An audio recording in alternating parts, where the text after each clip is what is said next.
Yes. Okay, hey guys. I see the comment about Canvas and I just went to check, and yeah, my Canvas is not really loading either, which kind of blows. Hopefully they fix that soon because I uploaded like the new updated unchaotic notes that I took for you guys for lecture 10.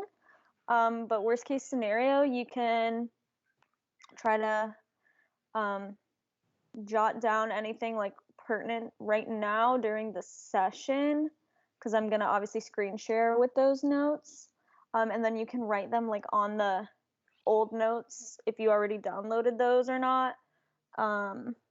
Hopefully they fix that really soon. I mean, you literally have an exam tomorrow, so it has to be fixed ASAP or else you can't take your exam. Yeah, they're probably just, I don't know what's going on there, but they're probably on it. So hopefully we don't have this problem for too long. Okay. I was gonna give it like another second to see if more people were gonna join, but it's already been 2 minutes. Usually we have like around like 70 to 80 people, but today we only have like 59, so okay. Maybe people are just studying. Okay. I'll get into it right now. Okay. Ah, no. I don't know what that is.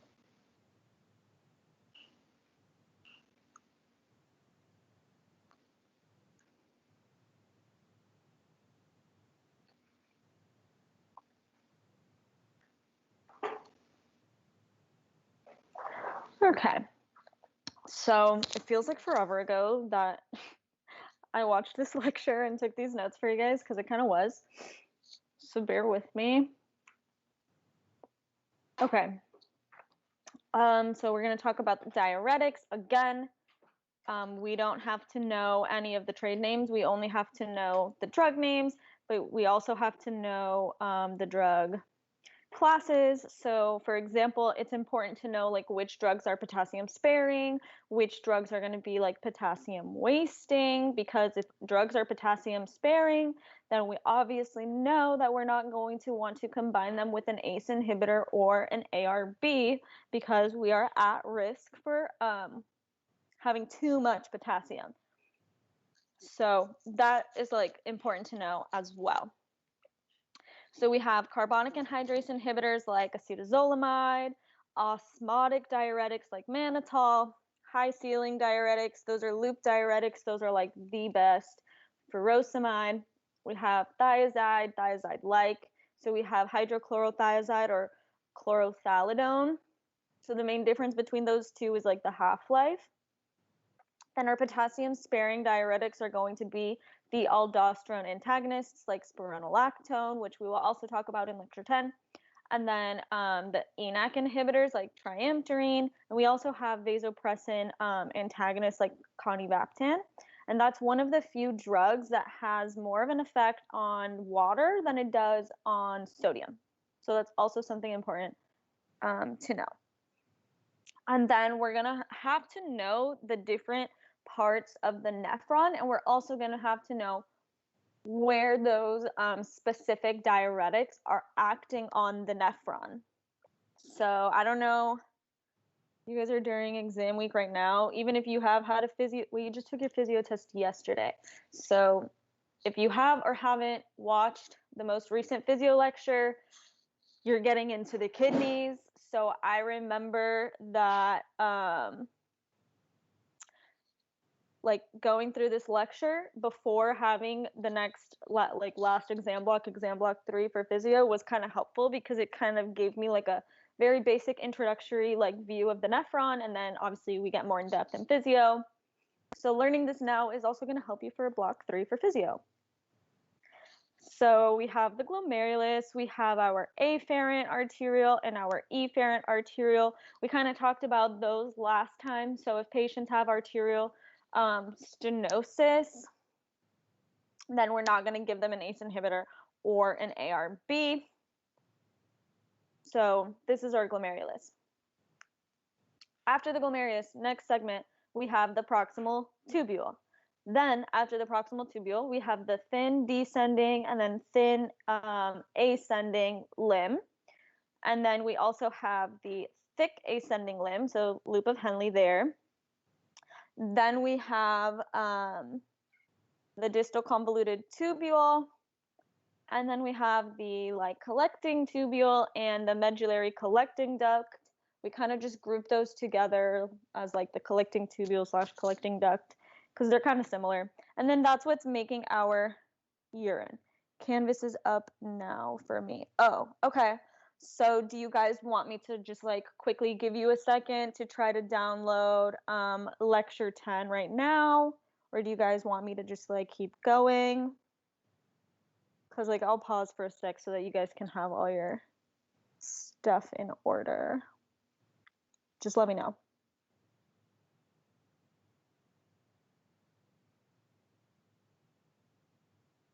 Okay, I'll just pause for a sec so that you guys can try to download lecture 10 if you want.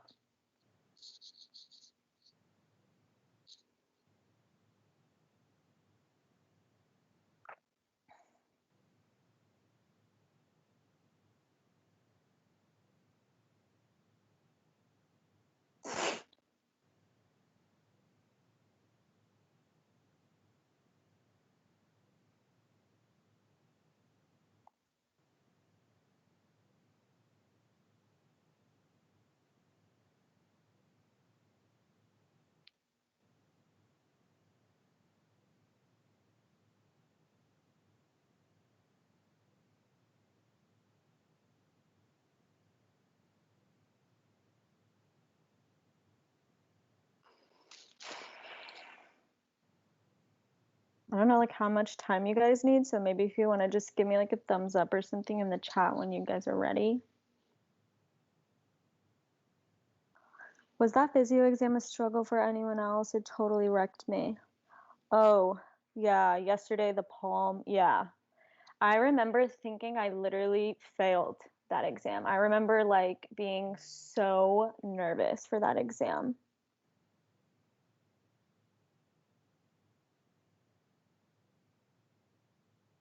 No, come on, guys. You didn't fail. You probably feel like you did, but probably didn't. Yeah, I think I cried after that one too, maybe. I was just like having a hard time during block 2 in spring. You could tell me I got a 15 out of 50 and I'd believe you. The trauma. I never ran out of time and I left a couple blanks. Oh no. Yeah, I remember there was like one question that I was looking at it and I was like, this is like wrong. Like this doesn't make any sense. And I don't know if I was just stupid and it did make sense or if it didn't actually make sense and we got points back or something. I don't know. But they will probably maybe give you like points back or something. They're not just going to like let you guys all fail. Like if one question was bad and like majority of people got it wrong, then they're probably going to give you points back because we definitely got points back on that test. How were you able to remember all for pharm after that exam? I'm mentally drained. Yeah, I don't really know. Like it's kind of a blur to me because like that time was so stressful for me because it was literally like we went on lockdown for COVID and I was genuinely just like really scared of COVID. So I was like trying to not read the news and like distract myself with studying and not read the news. But then I was also like paranoid and then I was also like not able to focus on studying. And like I think my coping mechanism is just like to like repress everything, so I don't really have that vivid of memory from exam block 2. But I think it's because I had been like studying up until that point that it might feel like you forget something, but then the second you like start studying it again or you start like reading it again, it like comes back quicker. And what also helped is that like for a lot of these lectures, we're memorizing like whole classes of drugs just based off of that one like suffix. So I don't know. That's like I guess my best advice for that. Let's see. My building fire alarm went off mid-test. Oh my gosh, no way. Oh my God, I think I would have just, oh, I don't know what I would do. I would literally like shit myself. I would have a panic attack. Did you like email Rose or something? I would be like emailing everyone after that. Because they can see it. They have access to your video and audio. So they can see that that happened to you. It has been a while since I panicked over an exam and I could not even answer the easy ones because I was freaking out. Yeah, that also happened to me too. And I like before each test started, I was literally just like breathe in, breathe out, and just like counting down to try to relax myself. So I felt like if I felt myself panicking like that during the test, it's better to just take a sec, do some deep breathing, and then like you come back like a little more relaxed and you're not like panic reading. Yeah, question stems were long.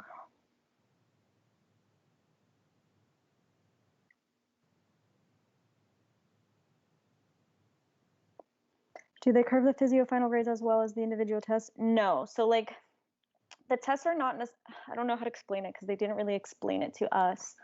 But like, I don't think they like curve you guys like, oh, the average was whatever, so we're going to give them this many points. Like, that's not what they do. And they don't curve your final grades. They just look at the questions from the exams. So it's like if like majority of people miss this one question, then that probably means that one question was not a good question. So then they usually just like give you points back. Dr. Blank kind of did it differently. Like he would just take it out and make the test out of like less points basically. But for spring, I think they just give you the points for that question.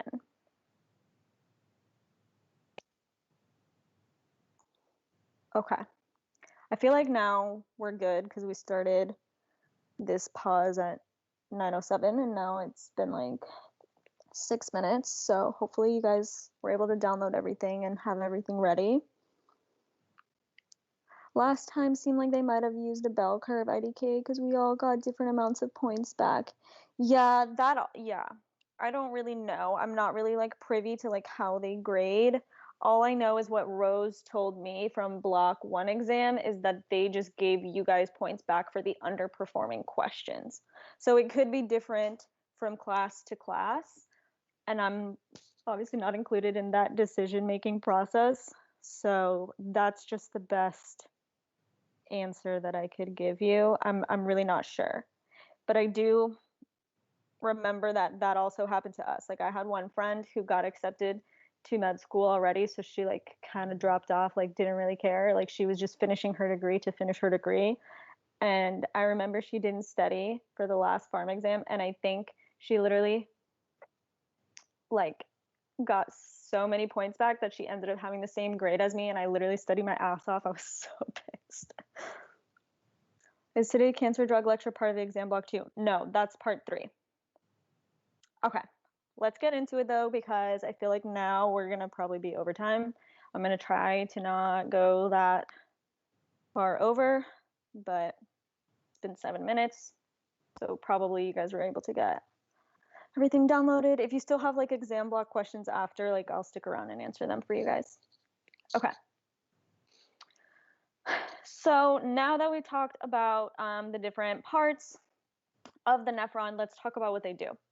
So we have organic acid and bases and amino acids, like 70% of the action of like, we also have glucose, NaCl, all of this is getting like reabsorbed in the proximal tubule.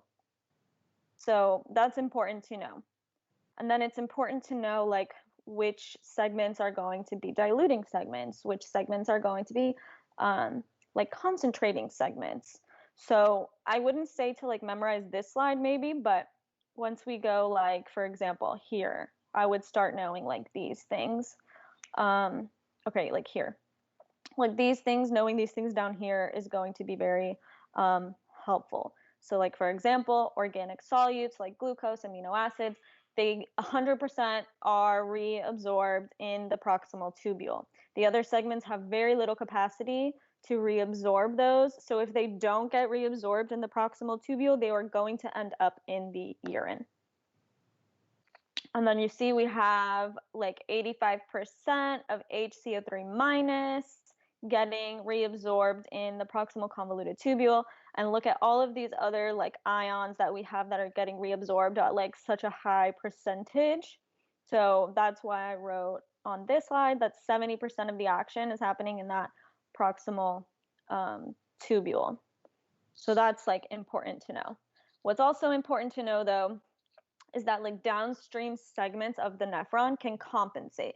So if something is not being reabsorbed in the proximal tubule, it can be compensated for elsewhere. So targeting the proximal tubule with diuretics is not our best bet if we really want to decrease that person's like fluid retention or something. But proximal tubule is where the bulk of our reabsorption happens. So I remember last year like looking at these diagrams and being like, okay, what's what? So really quickly, let's just go through what side is what, so that way when we go through the rest of the lecture, you can understand. So reabsorption is moving from the left to the right. So when we're talking about reabsorption, we're talking about, okay, something that got filtered, but now we want it back into the bloodstream. So something that got filtered in the glomerulus, but actually we don't want it to end up in the urine. We want to reabsorb that back into our bloodstream. So reabsorption is going back into the blood. So that means on the left, we have the lumen, that's the tubular fluid, so your pee. And then on the right, that's the bloodstream. So it's getting reabsorbed back into your blood. So then that's basically the same for like all of these diagrams. And I also like, okay, that's kind of hard to see, but down here, so like you see, that's the urine, and then over here is the blood. So if you're not like paying attention to that, then these images can get kind of confusing. So I tried to like label them all. Hopefully I did label them all, because he kind of just stopped labeling them and I was like, what? But I don't want you guys to get confused like I did.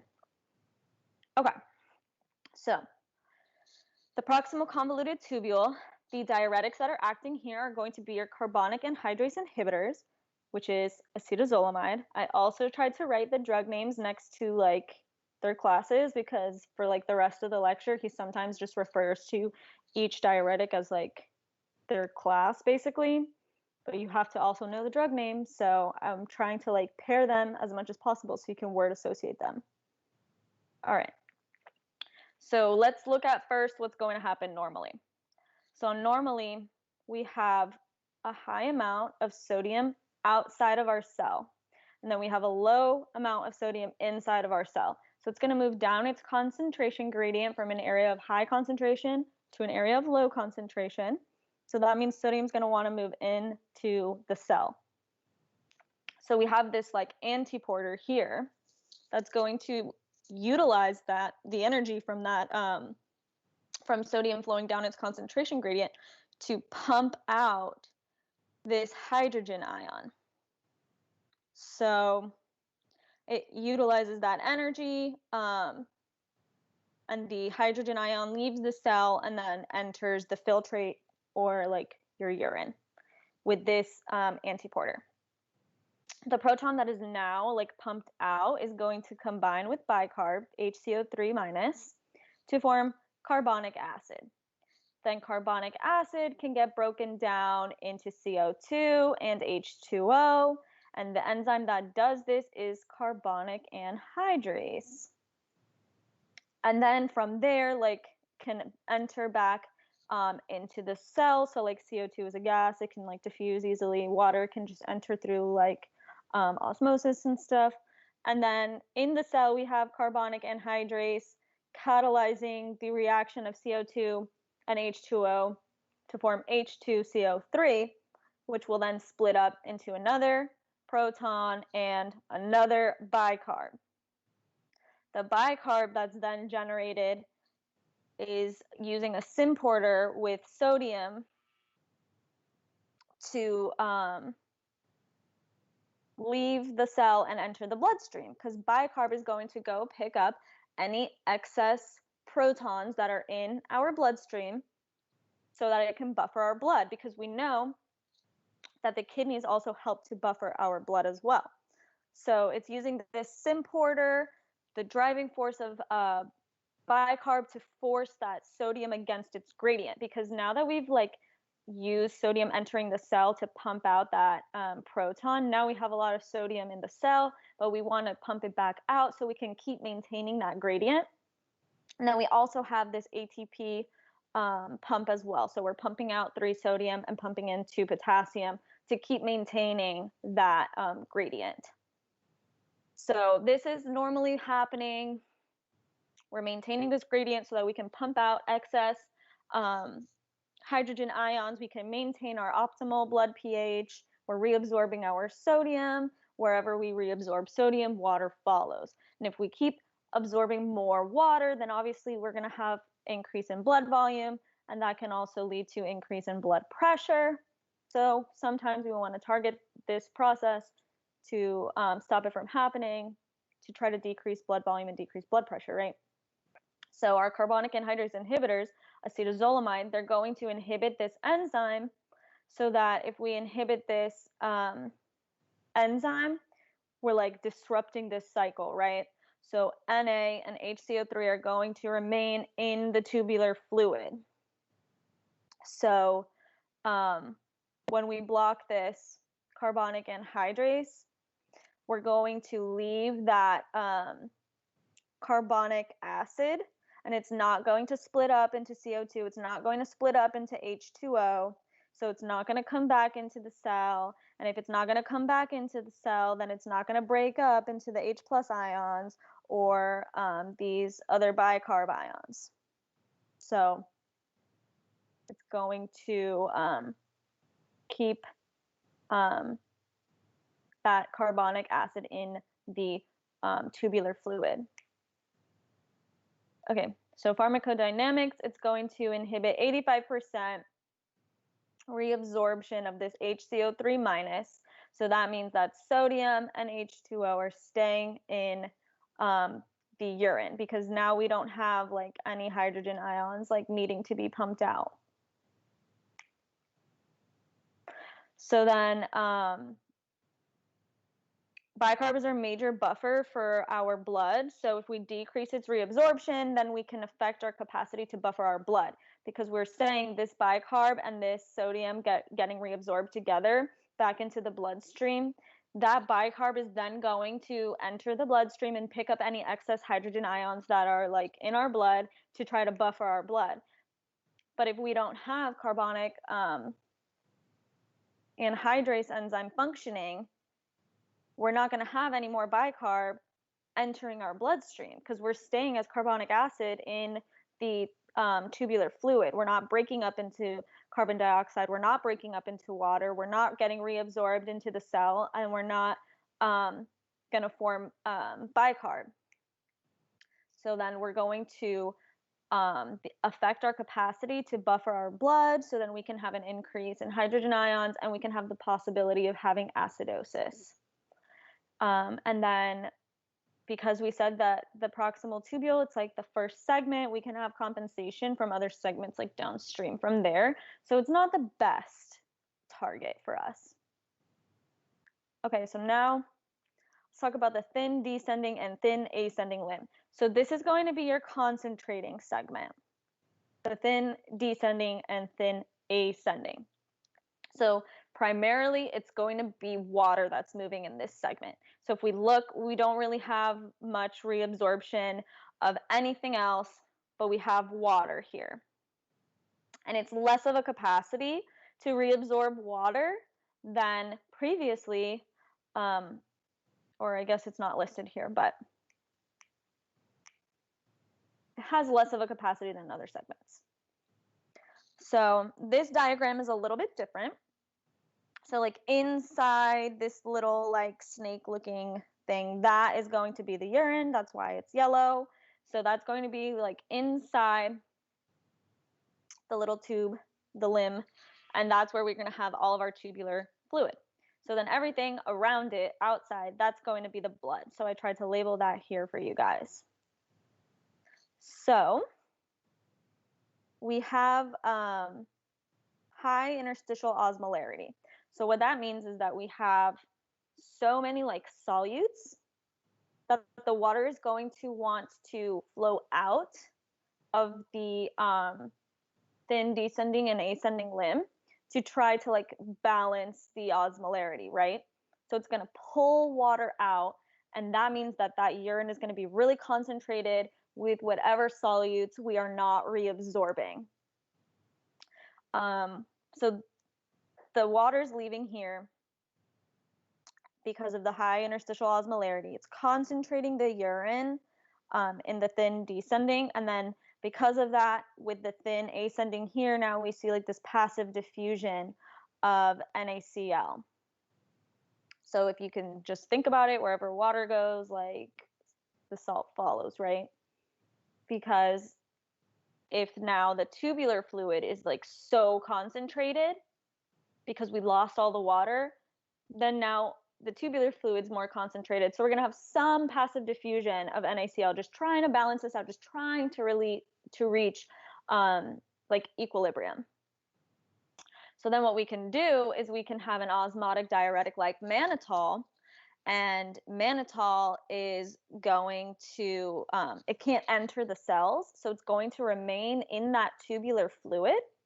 So it's going to increase the osmolarity of the tubular fluid. So it's going to decrease the driving force for water to leave the tubular fluid and try to like reach an equilibrium. Because if the tubular fluid has a high osmolarity now and the interstitial osmolarity is also high, then okay, yeah, like they're probably pretty even. So we're not going to have as much water leaving the tubular fluid. And then we also, since we don't have as much water leaving, we're not going to have this passive diffusion of NaCl a little downstream. And because mannitol can't get into those cells and it's pulling the water out of those cells, it can kind of change the viscosity in the blood. So changes the blood flow to the medullary segment, increase, which decreases the osmolarity of the medullary segment, which further decreases the driving force for H2O out of the tubular fluid. So that means that we're not reabsorbing as much water, our blood is more viscous, that means we have more like ions in our blood, so that means that it's like less blood is reaching the medullary segment, so it's going to decrease the drive for water out of the tubular fluid, because now the like basically it's looking like the tubular fluid is way more concentrated, so the water is going to want to stay there to try to dilute it. Okay, so the pharmacodynamics, it's extracting water from the cells, it's reducing that medullary tonicity, so decreases the water extraction in the thin descending limb, and then decreases the NaCl extraction in the thin ascending limb, that passive diffusion of NaCl a little downstream there.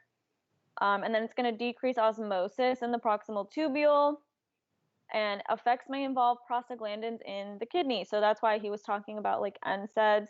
So somebody asked him in the previous lecture, and he's like, oh, I'm going to talk more about that on, I guess this lecture was like on Thursday for you guys.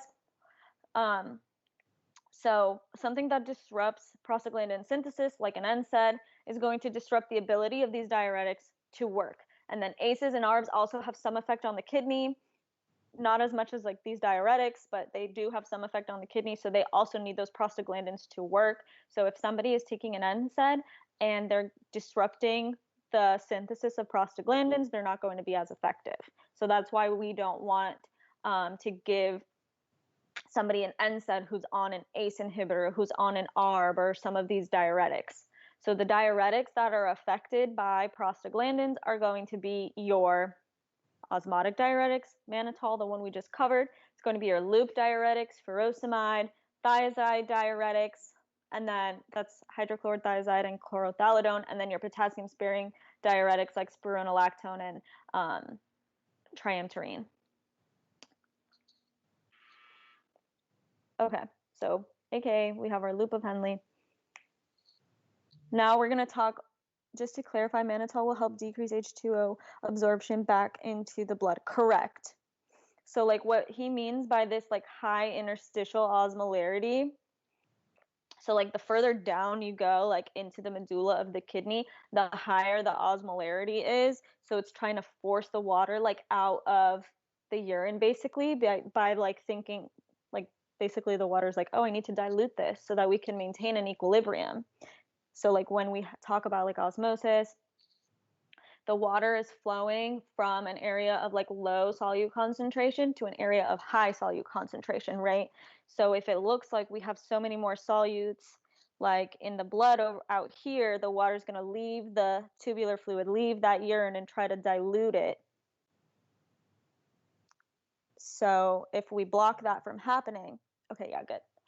Perfect, you're welcome.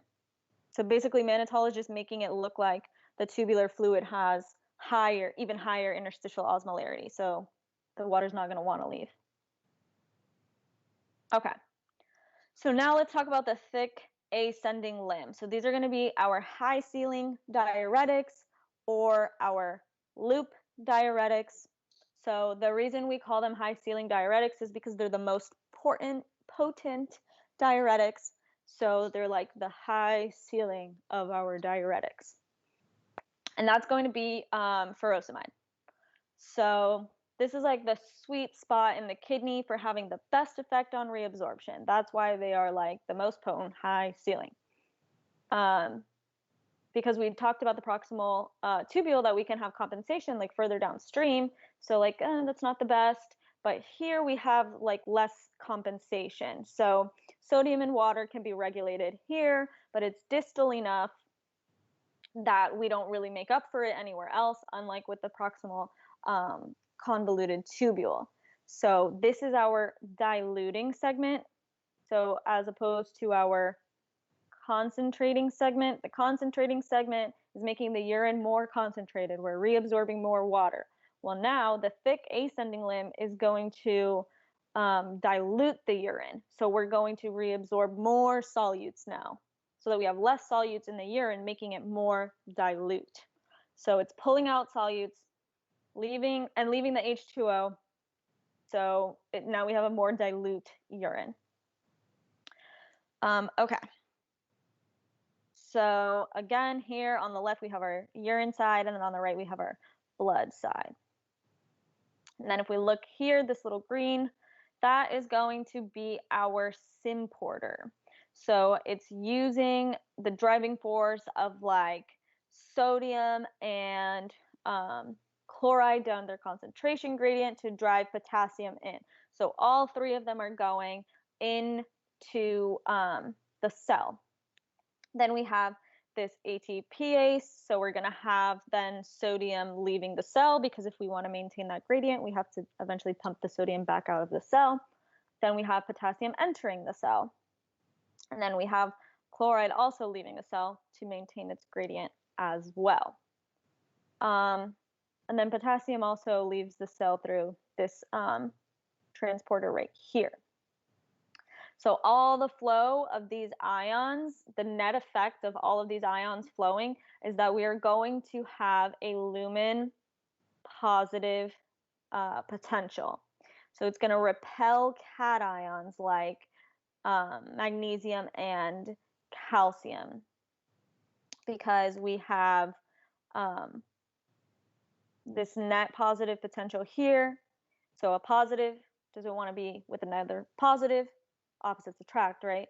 So it's going to repel them. So magnesium and calcium are going to get reabsorbed via this paracellular route. So it's like between the tight junctions, paracellularly, magnesium and calcium are moving away from that positive.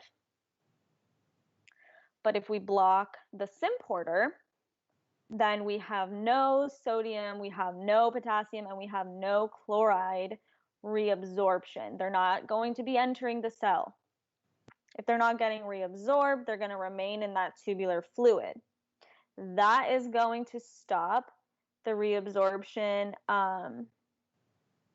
that is going to stop generating this lumen positive potential, because now we have all of these positive ions and all of these chloride ions like in the tubular fluid still, and they're not like flowing across that membrane. We're not getting that positive potential.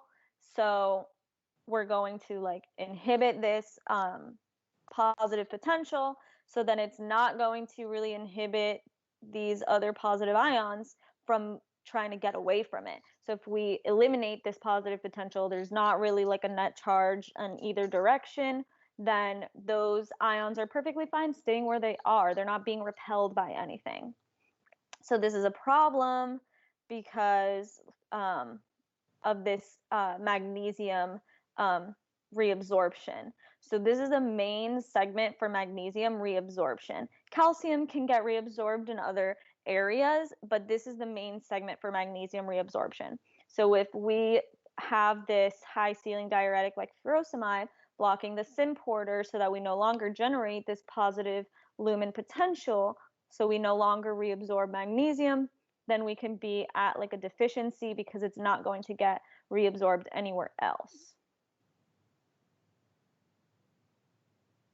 Okay, so here he's talking about like basically the effectiveness of natriuresis. So the high ceiling diuretics the most, and then we have thiazides after that, and then we have last our carbonic anhydrase inhibitors, which are working on the proximal tubule, which should make sense because they can get compensated for further downstream. Okay, so here's the pharmacodynamics. So it can inhibit like 25% of glomerular filtrate. Primary effect is at the loop of Henle, hence why we call it loop diuretics. It's the best working one, so that's why we call it high ceiling diuretics. But the specific drug we have to know is furosemide. But it also inhibits NaCl absorption in the proximal and distal tubule. So you also have to kind of remember that since we're compensating in other segments, if we alter something in one segment, it can also like have an effect on other segments as well. I wouldn't say that that's something like super important though. He's probably not going to like ask you a question on that. If he's only asking you like 5 questions from this lecture, I would pick like the most pertinent stuff. So like, for example, it produces pronounced diuresis and natriuresis. So we're losing a lot of these ions because they're not entering that symporter, they're staying in the filtrate, and then water follows. So then we're not reabsorbing that much water. So then now we're having natriuresis and diuresis. We're going to be peeing a lot, and that pee is going to be full of all those ions that didn't enter that symporter. And then we can have increased potassium, calcium, and magnesium excretion. So we said, okay, it's fine about the calcium. You know, potassium, we can also get some reabsorption in other segments, but it's this magnesium that can be kind of worrisome because unlike potassium and calcium, can't compensate for this downstream. It's not going to get reabsorbed anywhere else. And then again, prostaglandin synthesis. So that is necessary, so that can be blocked by NSAIDs. And then furosemide also has some direct effect on the vascular beds. So that's kind of important because it's not only working on the kidneys, but it also can have some effect on the vascular bed. So it can increase the renal blood flow, it can reduce pulmonary congestion and left ventricular filling pressure before we even see this increase in urinary output. So that's kind of good, especially if we're trying to like decrease like hypertension or something. Okay, so furosemide, the half-life is 1.5 hours. So you need to take it like multiple times a day because that half-life is not that long. And then he also pointed out that all the rest of these, except for this second one, are sulfa drugs. So if somebody has a sulfa allergy, they like can't take these drugs. Remember, we talked about that with Dr. Pruce. Okay, so here are some of the therapeutic uses of furosemide, high ceiling or loop diuretic. These are not going to be the main uses though. So if somebody has like renal impairment, we could use furosemide to try to help their renal function. Not super common though. If they have an anion overdose, we can use furosemide, because these anions can cause like seizures. So if we go back, if we block this symport, like they're going to basically act like these two chloride like anions, so they won't get taken up and like they'll just get excreted in the urine. Then if somebody has hypercalcemia or hyperkalemia, because we said we're not going to get that paracellular reabsorption. So if they have too much calcium, like, okay, yeah, we can give them a loop diuretic and then they'll just basically like pee it all out, right? And then we can also use it to treat hypertension. But remember, it's not first line for hypertension because all of our first line drugs for hypertension are going to be ACE inhibitors, ARBs, calcium channel blockers, and the thiazide-like diuretics. Because it's not really that good for hypertension if somebody has to be taking it every 1.5 hours because of its short half-life, right? So the main reasons that we're going to use furosemide are going to treat an edematous state. So if a patient has edema, they're having fluid retention, and if they have this edema, we can use the loop diuretic because we said it's very good at causing natriuresis and diuresis. So then hopefully we can reduce that fluid retention, reduce that fluid volume because now they're just going to pee it out, right? So we can have this with heart failure or liver disease or kidney disease as well. So then here goes into a little more detail about heart failure and the edema that you can have with heart failure. So basically when you have heart failure, you're activating that RAS system, right? Your body thinks it's in a hypovolemic state because it's not adequately like pumping enough blood to perfuse all your tissues. But that's not because you don't have enough volume. It's because your heart is failing. So activating this RAS system is not necessarily the best thing to do, but it's what our body thinks is the best thing to do. So we're going to retain a lot of fluid. And that can lead to systemic edema or pulmonary edema, depending on what the issue is. So if we have left ventricular failure, we're going to get pulmonary edema because it's not able to pump the blood fast enough to the systemic circulation. So it's going to build up upstream, which is in the lungs. So you'll get pulmonary edema. So it's building up in that pulmonary circulation because it's not getting pumped fast enough with that left ventricle to enter the systemic circulation. So it gets blocked upstream. We have fluid retention. We get pulmonary edema. Feels like we can't breathe. We have dyspnea. Feels like our lungs are filled with water. Not good. Now, systemic edema is going to happen when we have right ventricular failure. So that causes systemic edema because the right ventricle is not pumping fast enough. So the blood gets blocked upstream in the systemic circulation. So like in the veins and stuff, and then till it gets like all the way backed up throughout your entire systemic circulation because it's not getting pumped fast enough to the lungs to be oxygenated and then redistributed, right? So an increase in venous capacitance and brisk natriuresis reduce the left ventricular filling pressure and quickly relieve pulmonary edema.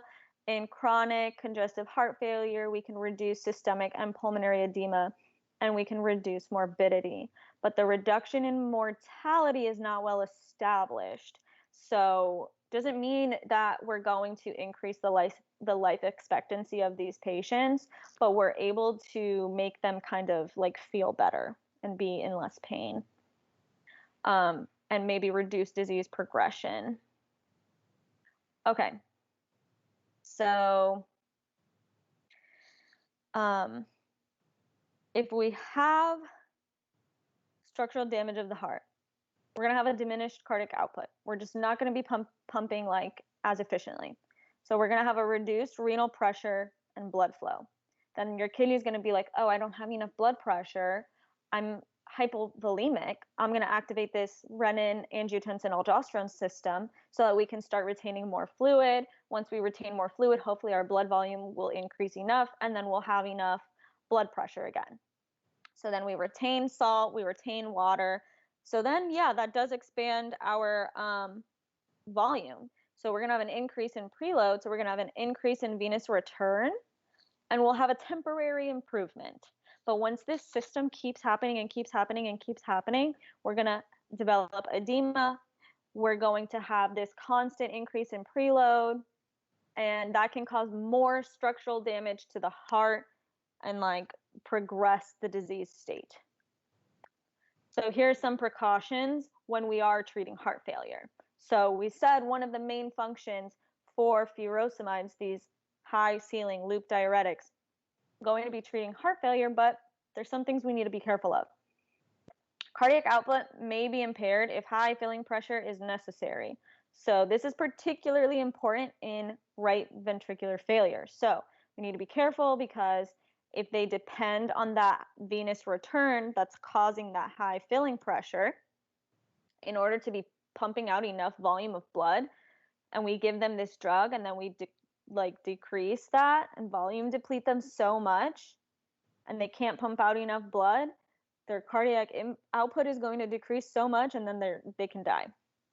So we have to be careful. If they have failure of their right ventricle, maybe they need that high filling pressure just to be able to pump out enough blood to still live. And then metabolic alkalosis may compromise heart function further, and then hypokalemia may promote arrhythmias, and then digoxin toxicity, which we'll talk about in the next lecture. And we may need addition of a second type of diuretic for optimal effect. So not a loop diuretic, because we don't want to do two things that have the same function, but one that's acting on like another segment can be helpful. So like, for example, something that's working on the distal convoluted tubule or like the collecting ducts and collecting tubules, because we can still have some compensation like further downstream. So if we have another diuretic that acts further downstream as well, then we can have a decrease in that compensation and we can see optimal effect. Okay, so more edema, like types of different edema. So if you have liver disease, liver cirrhosis, you can have ascites. If you have kidney disease, then you can lead to systemic edema with this albuminuria. And if you have chronic kidney failure, we activate that RAS system, we get systemic edema as well. So furosemide can treat any of these because it's the strongest diuretic we know. It's going to decrease that fluid retention. So some toxic effects: dehydration, you pee out too much of your fluids, you get dehydrated. Hyponatremia, because if we have low sodium in the blood due to all of that sodium not being reabsorbed via the symporter, then we can lose too much sodium. Luna! Sorry guys, she's eating a toxic plant. Okay.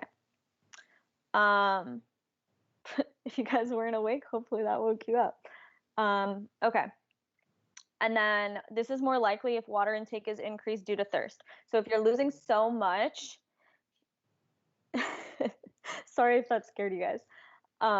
If we're losing so much of our fluid, then maybe we're likely to be like, oh, like I'm so thirsty. And then we're diluting our blood even more. And then we're not going to have enough concentration of sodium in the blood. And then we're hyponatremic.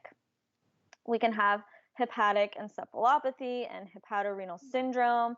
That's possibly due to the volume depletion. So if the liver can't break things down as well, and then we're depleting the volume of that blood, then that whatever the liver is not breaking down, let's say it's a drug or something, then it's going to have like an increased concentration because now we have even less fluid and we're breaking it down even less. So that can increase the amount of toxins that we have in our blood, and we can run into some issues there. So we have to be kind of careful there. Okay. So hypokalemic metabolic alkalosis. So what's happening here, furosemide is a potassium wasting drug. We're not going to be reabsorbing sodium, potassium, chloride. We can also affect the magnesium. So we can also have some more like reabsorption of sodium like downstream if we're not absorbing it enough, because we're blocking with furosemide with those loop diuretics. So more sodium is still in our tubular fluid once it reaches these later segments of the nephron. So once it reaches these later segments of the nephron, we have so much to get reabsorbed. We're going to start reabsorbing more sodium. And then with potassium and H plus excretion, we can lose too much. We can end up hypokalemic. So since we didn't absorb enough sodium because we blocked it with furosemide, and we have now an increase in sodium concentration like further downstream, and these parts of the nephron are like, oh, let's reabsorb this sodium. While we reabsorb this sodium, we're going to be wasting even more potassium, and we're going to be wasting even more hydrogen ions to the point where we lose too much potassium and we lose too many hydrogen ions. Now we become alkalotic, and now we have this hypokalemic effect as well, because the sodium wasn't being reabsorbed upstream. So it's going to get reabsorbed downstream at the expense of potassium and these hydrogen ions. And then we can also have gout.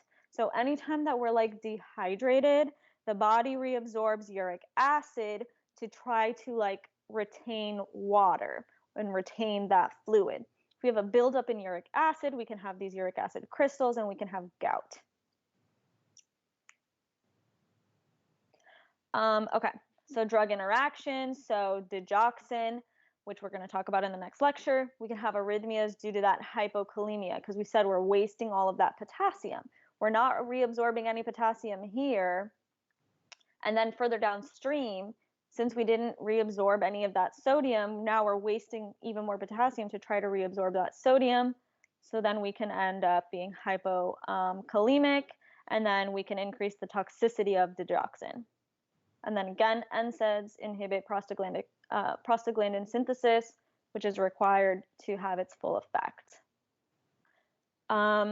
Okay, so I took these like little notes for you guys. We could go through these at the end if you guys want me to go over them, but just for the sake of time, I'll just skip over them for now. Okay, so here's the distal convoluted tubule. That's another diluting segment. It's the second strongest diuretic, so not as strong as furosemide, but the second strongest. And these thiazide diuretics are going to be your hydrochlorothiazide and chlorothalidone. So the loop diuretic furosemide. I'm so sorry, I missed what you said about gout with the high loop diuretics. Can you repeat that? Yes. So gout, like whenever we're dehydrated, our body is going to reabsorb more uric acid because, you know, thinking that water will follow, right? So we're going to reabsorb more uric acid to try to reabsorb more water. But then if we have too much uric acid, we can form these crystals, and then we can develop gout. So we're wasting so much of our fluid, we're peeing this all out, that we're like going to get a little dehydrated maybe, and our body's like, oh, let's reabsorb more uric acid, the water will hopefully follow, and then we reabsorb too much uric acid and then form these little crystals, and we could get gout. Pretty sure gout is like most commonly, if not exclusively, it's in your like feet. So it's like in those little joints, you develop these crystals, you deposit these crystals, and then it's like extremely painful. They also call it like rich man's disease because like back in the day, only like kings and stuff would get it from their diet. You're welcome. Okay. So now these thiazide diuretics. So the loop diuretics, furosemide, they're going to decrease the calcium and magnesium reabsorption, and the thiazide diuretics are going to increase the calcium reabsorption. So we normally have this symporter here, different symporter than before. We don't have potassium here as well, but we do have the sodium and the chloride. So the symporter is bringing them both from the urine into the cell, and then we have this ATPase pumping that sodium back out and potassium into the cell. And then we have calcium getting pumped out and sodium getting like pumped back in. So calcium is using the driving force from sodium moving down its concentration gradient, so that calcium can move against its concentration gradient, harnessing that energy from the sodium, which is why it's getting pumped out again with this ATPase to try to maintain that gradient, because calcium is just coming in through this channel here, and then it's harnessing that energy from the sodium to get pumped right back out. And we have our parathyroid hormone that regulates this channel for calcium to come into the cell and be like reabsorbed. So the less sodium in the cell, obviously, the stronger the gradient for like sodium to like enter. So the more force that calcium has to leave. So it's harnessing that energy from that sodium, right? And then we have these thiazide diuretics blocking the symporter from the sodium and the chloride. So when the symporter is blocked, less sodium is entering the cell. So the driving force of sodium is greater and more calcium can come into the cell. Now we only have sodium entering via this antiporter. So then we have more calcium coming in the cell here, and then it can use this antiporter to drive that calcium into the blood, because there's less sodium now in the cell because we blocked this symporter. So pharmacodynamics of the thiazide type diuretics, it's going to stimulate renal prostaglandin production. So again, it's going to be inhibited by NSAIDs. I had that whole list on the first on the slide where we first talked about it. It's going to rarely cause hypercalcemia, but it might unmask hypercalcemia that you already had. So it could be caused by something else like hyperparathyroidism.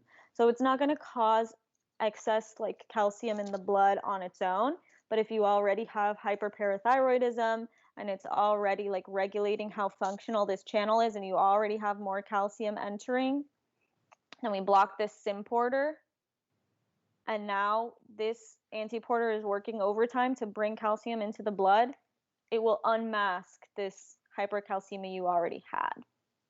And it's ineffective at low glomerular filtration. So the only thing you need to know is that it's ineffective if the kidney is not working well. So if you do not have a functional kidney, these thiazide type diuretics are not going to be the best bet for you. And they don't really affect the normal blood pressure like appreciably, which is kind of strange, we think, right? But the effects can be enhanced by restricting salt intake. So if you eat too much salt, it's going to overcome the benefits of these thiazide type diuretics because for that blood pressure, because then we have like so much salt already present, then we're not really going to be able to like increase the force by blocking the symporter as much, because you just have so much salt already in your blood and stuff. Okay, so hydrochlorothiazide, that's your thiazide, and then chlorothalidone, that's your thiazide-like. So if you remember when we were on the drugs to know and love slide, like slide 2 or 3, whatever, I said the main difference is the half-life. So hydrochlorothiazide only has a half-life of like 2.5 hours, where chlorothalidone has a half-life of 47 hours. That's pretty awesome, because drugs with that high of a half-life tend to have better outcomes because they're protecting the patient for like the entire day, right? So remember how we were saying like some of these drugs, since they don't have that high of a half-life, if the patient doesn't take them at the same time every day, to cover that half-life, then they can have like a rebound hypertension or something, or they can have like a reflex tachycardia or something. So these drugs with like higher half-lives are going to have way better outcomes. This is literally like in different colors, boxed in red, and he talked about it in lecture and said that they have better outcomes. So this is something that I would think would be like pretty important to know. And also because the thiazide and thiazide-like drugs are first-line therapy for hypertension. So here we are. First-line treatment of adults with systolic diastolic hypertension without any other compelling indications. So very few patients respond to monotherapy, right? Then we enter like dual therapy or triple therapy or even like quadruple therapy. So for example, our initial therapy can be like an ACE inhibitor, an ARB, or a calcium channel blocker, or a thiazide, like chlorothalidone. If we want dual therapy, then we can add like our ACE inhibitor and our thiazide. We can add our ACE inhibitor and our calcium channel blocker, or we can do it with an ARB in our thiazide or an ARB in our calcium channel blocker. But again, we never want to do ACE inhibitors and ARBs together. For example, my mom has hypertension and she actually has a thiazide. I think she's using an ARB and a calcium channel blocker. So she has triple therapy of all of those three. So again, here's this slide, our preferred combinations. Thiazides are good to use in the combinations. So if it helps you, think about my mom. She's literally on a thiazide, an ARB, and a calcium channel blocker. Okay. So treatment for isolated systolic hypertension, it's good for this too because we're not dropping our diastolic pressure. So chlorothalidone is going to lower our blood pressure by lowering our blood volume initially, which is then going to initially lower that blood pressure, but then the blood volume returns back to normal. So because we're pulling now fluid from the interstitium, that's going to decrease the hydrostatic pressure, which can decrease blood pressure, but then that hydrostatic pressure also goes back to normal. So he was like, we don't really exactly know like what the main cause of decreasing that blood pressure is, because we thought it was lowering that blood volume. We thought it was maybe because it lowers that hydrostatic pressure, but then both those go back to normal. So who knows? LOL, just know, first line for hypertension. Okay. We also can use these thiazide type diuretics for edematous states as well. But notice we're missing like kidney disease here, unlike furosemide, because this is only good if we have a functional kidney. We said that up here. So then it doesn't make sense that it would treat kidney disease if we need a functional kidney. So it can treat heart failure, it can treat liver disease, but not kidney disease like furosemide. So some of the toxic effects, we can cause hyponatremia, even more so than furosemide due to this elevation of ADH and the reduced diluting capacity of the kidney. Just know that it can cause hyponatremia. We can have impaired carbohydrate tolerance due to effects on insulin release. So, okay, that's kind of weird. We can have hyperlipidemia. But these are not contraindicated for diabetics or somebody that, you know, has maybe like a slight issue with cholesterol. Only until we can no longer like control it. So if somebody has diabetes, we can give them a thiazide type diuretic, but then if it leads to like uncontrollable diabetes and their insulin's no longer working for them, then we would have to switch them to a different type of diuretic. But it's not contraindicated. See, like hyperlipidemia like may return to normal after chronic use. But if it doesn't return to normal and we can no longer control like diabetes, for example, then we got to switch. And then it can rarely cause hypercalcemia, but again, it can unmask it from an underlying condition. All right. So hypokalemic and metabolic alkalosis. I think I I think this might be the slide where I wrote something incorrectly. Maybe not. We have increased potassium and hydrogen ion wasting, but they're not getting wasted like as much as sodium in the tubular fluid, like with the loop diuretic. So less likely to produce this hypokalemic metabolic alkalosis than with that furosemide, because it's leaving less intensely than when we had more sodium reabsorption with furosemide. And they also like don't deplete your volume as much as furosemide does, so you're less likely going to develop gout, because if it's not depleting your volume as much, then you're not going to be as dehydrated, so you're not going to be reabsorbing as much uric acid, and then you're not going to have such an accumulation of uric acid that you develop gout. So less gout, less hypokalemia, less metabolic alkalosis than with furosemide. All right, now we're talking about the collecting tubule and collecting duct. So earlier I said we usually just group these together. Here we can see that. So the collecting tubule and collecting duct come after the diluting segment. So there's some water that can be reabsorbed still in this segment, and how much water gets reabsorbed is going to be variable depending on the number of aquaporins that are present and functional. So in this segment, instead of a lumen positive potential, we're going to have a lumen negative potential.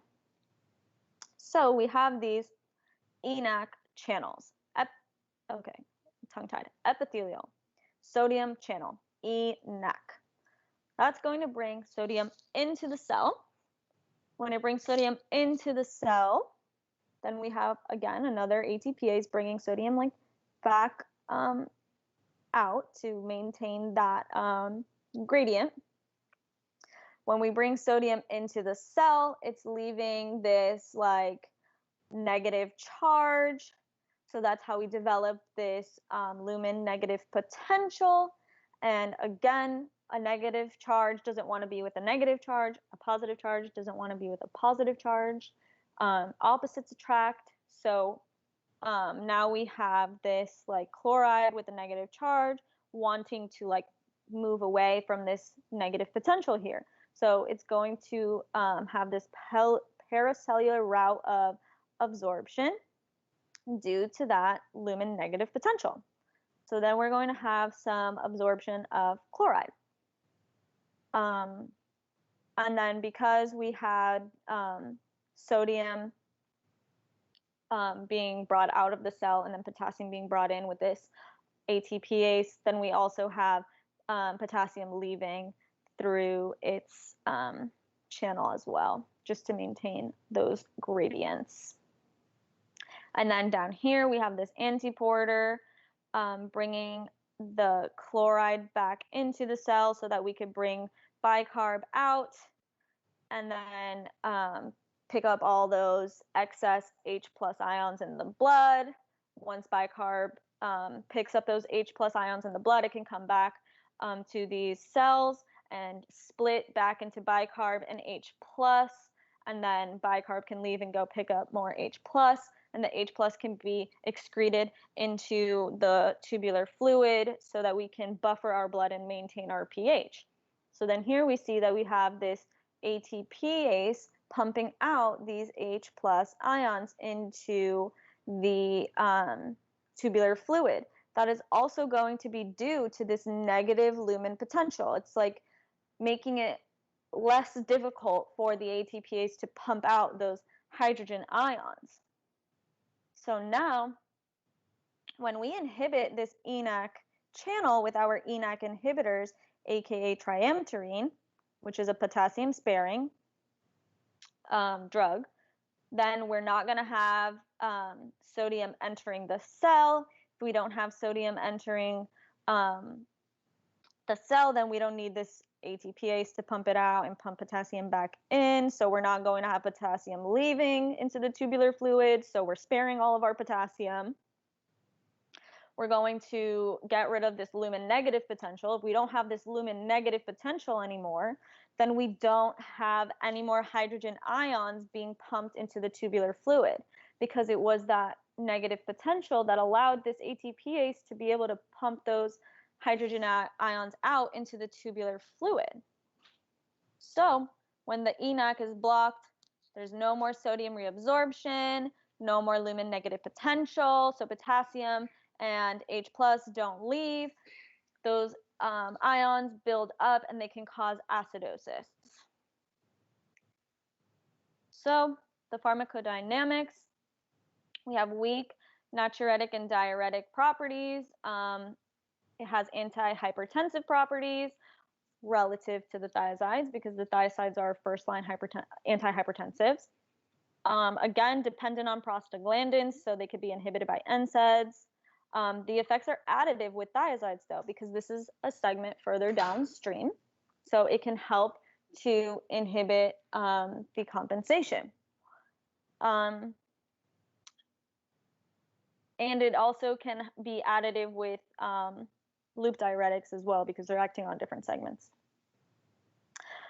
Decreased thiazide or loop diuretic induced enhancement of urinary excretion of magnesium, because we're not having this reabsorption of sodium, so then we're not going to be wasting the magnesium and causing this decrease in magnesium concentration, because it only gets reabsorbed in that specific segment. I'll go back to it. Geez, I didn't realize it was this many slides. Right here. We're not, since we're blocking other aspects as well, it's not going to have such an effect on the magnesium paracellular reabsorption in this segment. And since that is the only segment for magnesium reabsorption, then we could run into problems. So if we give these other diuretics to have this additive effect, then we can decrease the excretion of magnesium. And then decrease diuretic-induced kaliuresis. Okay, here, nothing like that stands out like a lot with this pharmacokinetics. If there's not something that's like super special about pharmacokinetics, I would say it's lower yield.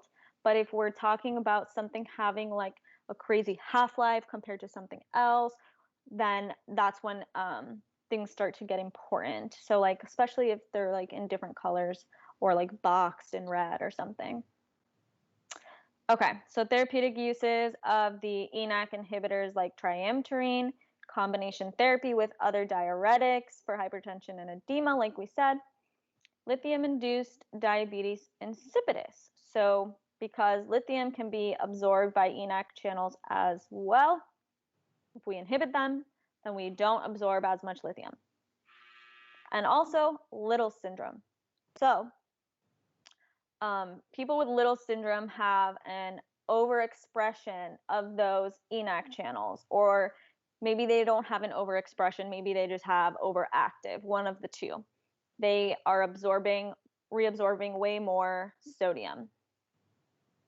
So thiazides won't do anything for them, because blocking the reabsorption upstream in the distal convoluted tubule will just then be compensated for in the collecting duct. So not going to be very beneficial. So that's why we want to use ENaC inhibitors like triamterene. So people with Little syndrome will also have a decrease in potassium, because they're reabsorbing more sodium. So they're more potassium wasting. This is where I wrote something wrong. If we're wasting more potassium, we're also going to be wasting more hydrogen ions. So instead of being acidotic, we're going to be alkalotic.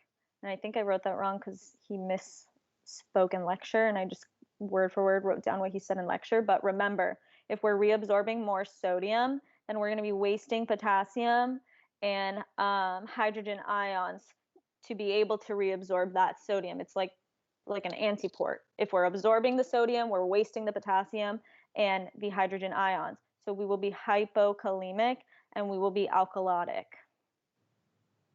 So people with littles, if they're reabsorbing way more sodium, they're wasting way more potassium, and they're wasting way more hydrogen ions as well. So now toxic effects of the epithelial sodium channel inhibitors. Now we can get hyperkalemia because we're not losing the potassium by reabsorbing the sodium, because we are blocking the sodium channels for reabsorption.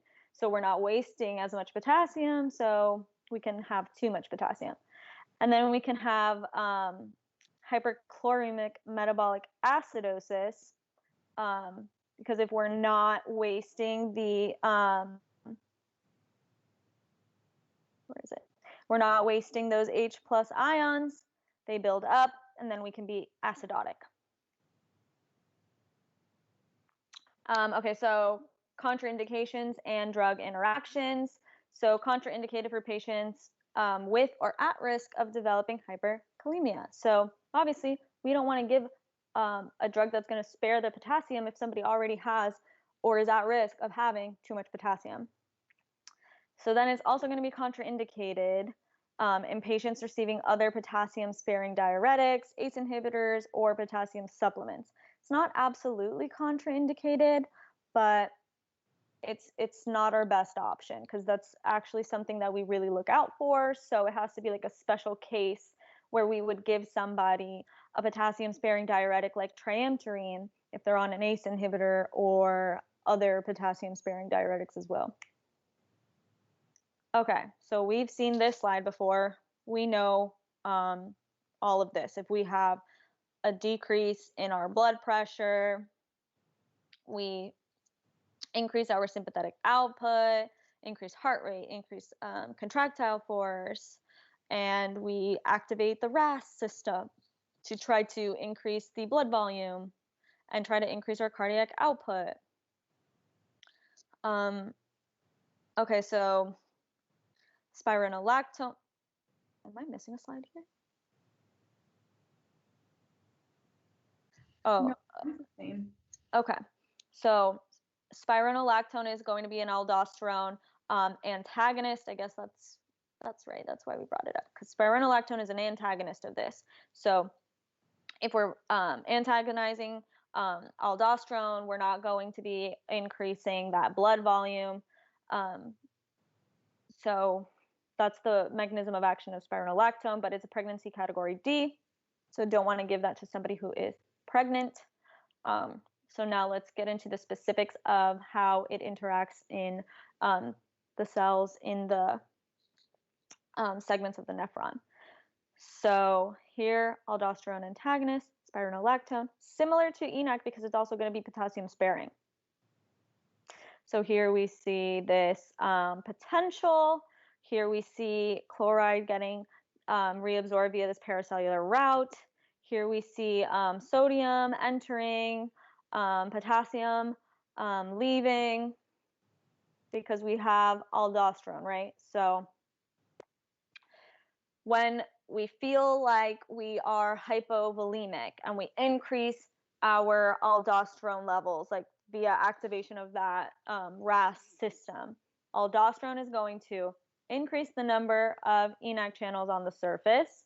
So now we have more sodium reabsorption, and increase the ATPase activity right here to pump out that sodium to increase the to maintain the concentration gradient, so more sodium can be reabsorbed. It's going to increase the ATP production in the mitochondria so that we can have enough ATP to power this ATPase to maintain that sodium concentration gradient.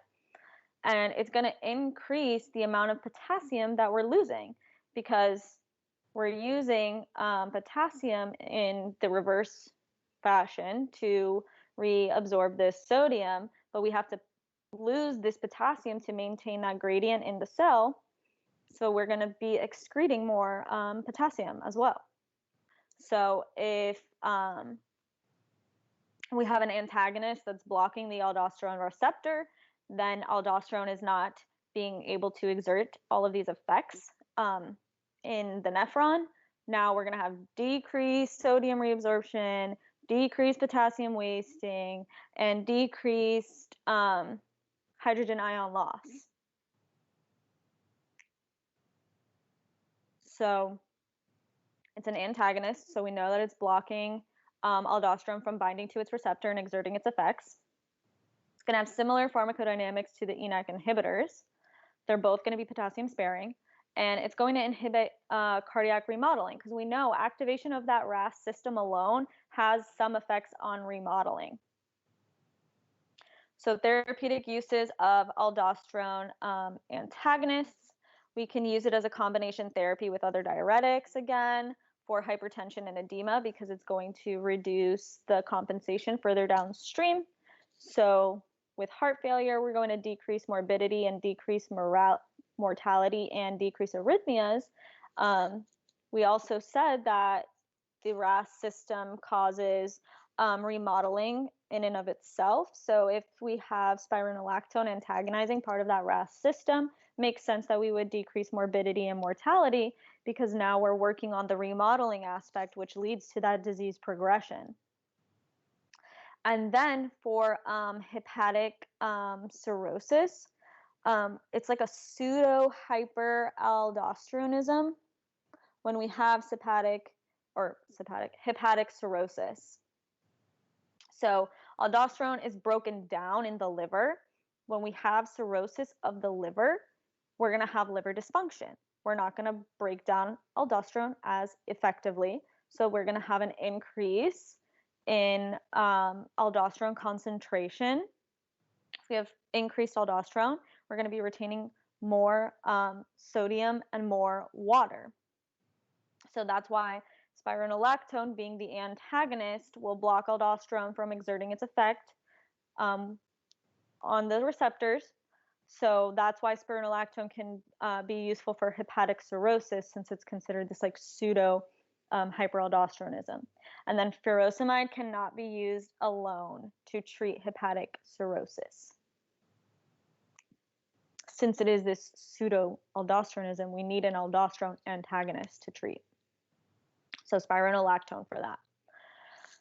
Toxic effects, life-threatening, hyperkalemia, in all caps. To me, that's like, oh, bingo, that's important, because it's a potassium-sparing drug. So reversible endocrine effects due to inhibition of progesterone and androgen receptors. So it looks like it's not just only affecting the aldosterone receptor, but since it's just an antagonist, the effects are reversible.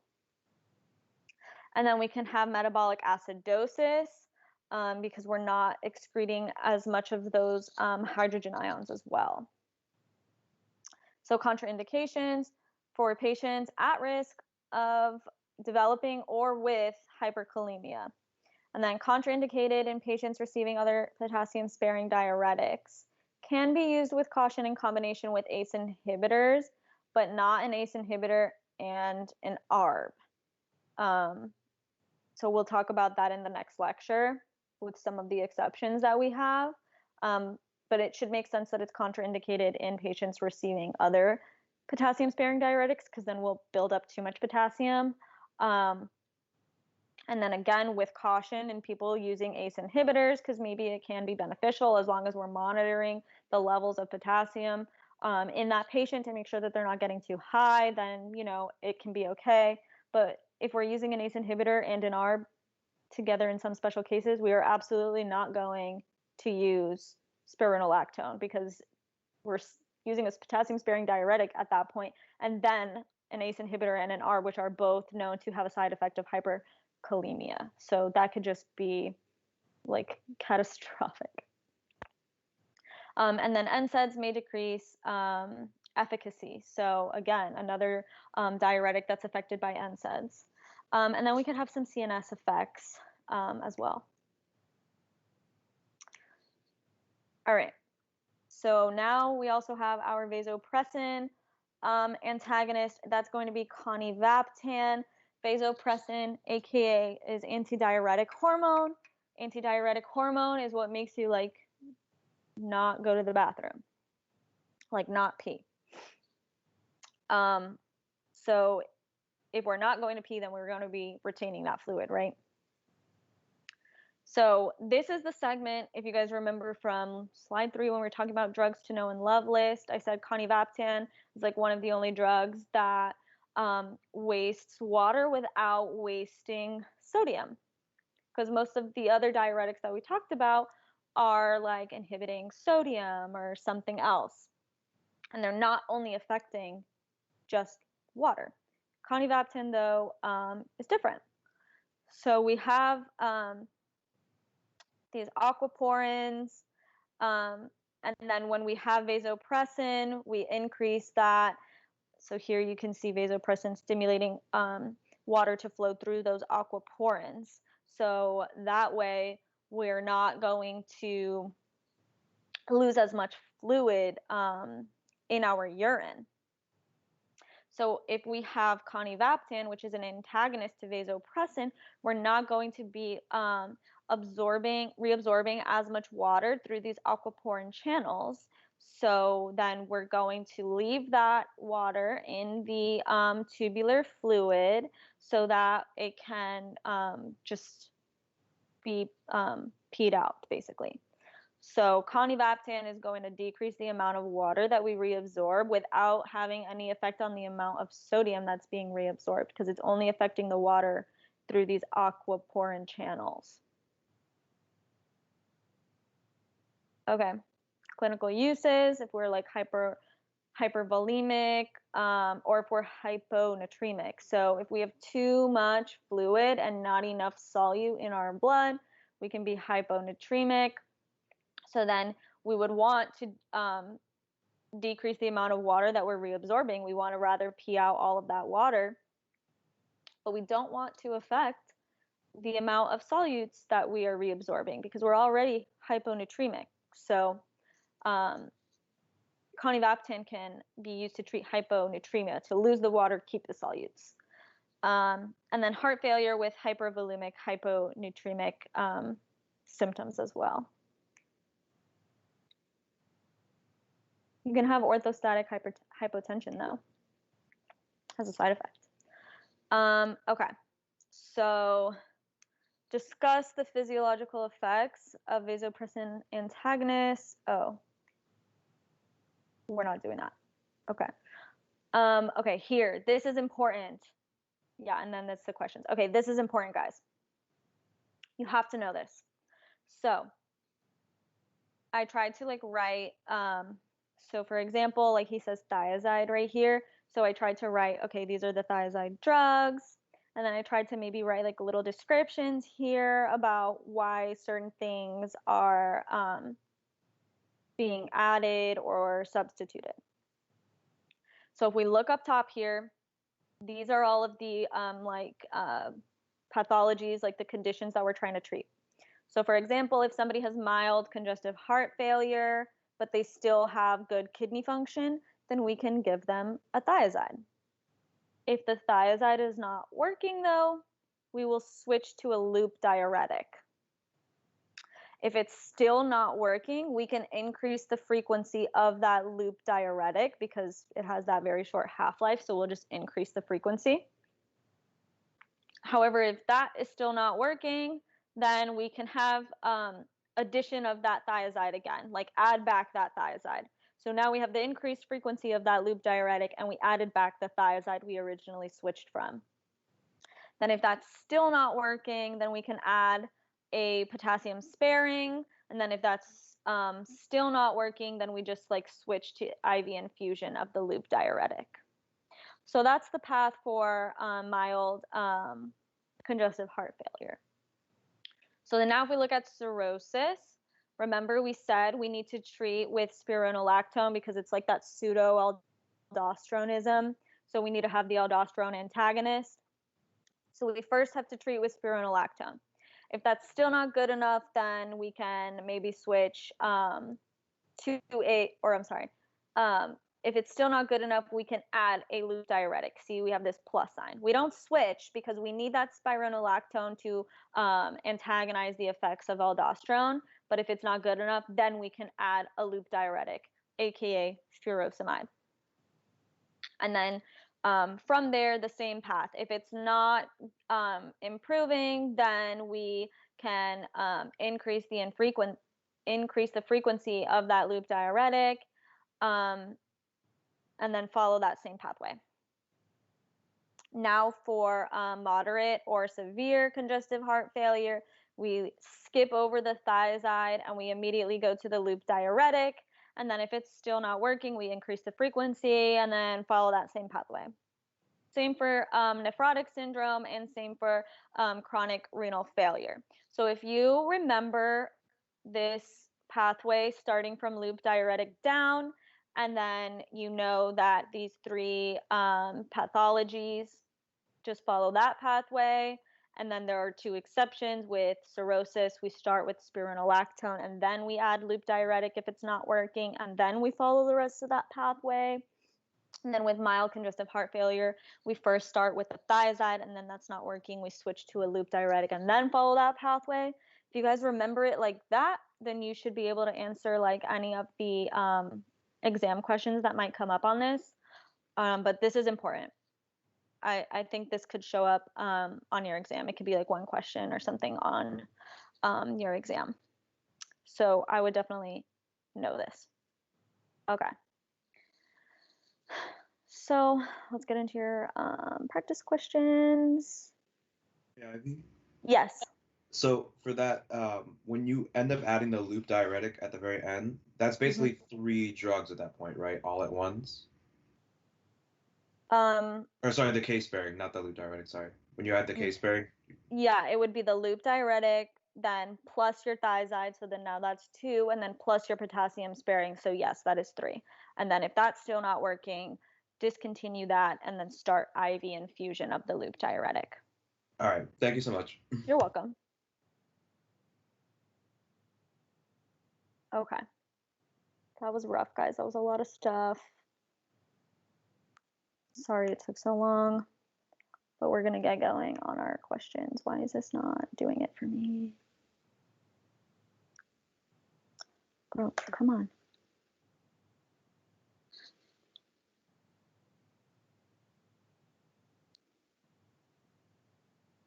Okay. Acetazolamide exerts its action in which segment of the nephron?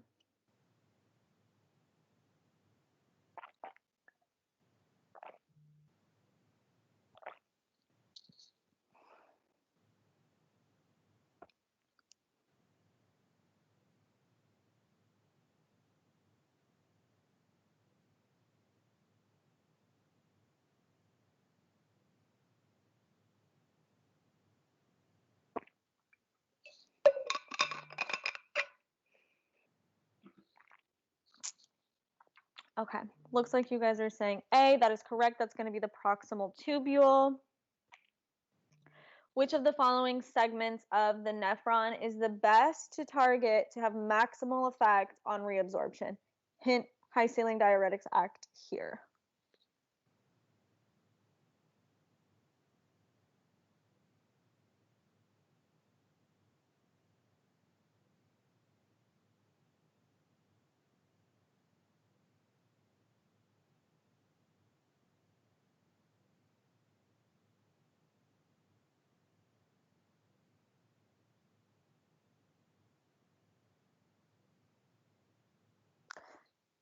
All right, looks like I have some C's. That is correct. That's going to be the thick ascending limb. So it's a little further downstream from the proximal tubule, but still upstream enough that we can regulate sodium and water reabsorption here. So that's why it's going to have the maximal effect on reabsorption, because downstream is going to have, little compensation. So it's not going to have as much compensation as with like that proximal tubule. So that's why it's the best to target. Which of the following diuretics also has a direct effect on the vascular beds in addition to its effect on the nephron?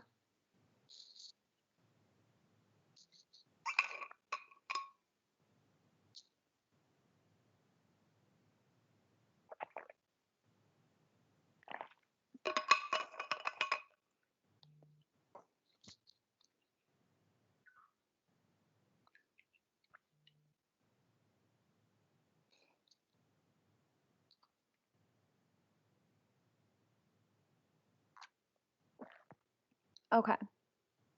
I'm seeing some B's. That is correct. That's furosemide. So maybe a way that you guys can remember this is that furosemide is that high ceiling diuretic. It's like the most potent. So since it is the most potent, it also has an effect on these vascular beds. So super potent. Not only does it affect the nephron, it also affects those vascular beds as well. Which of the following diuretics effects are enhanced if salt intake is restricted?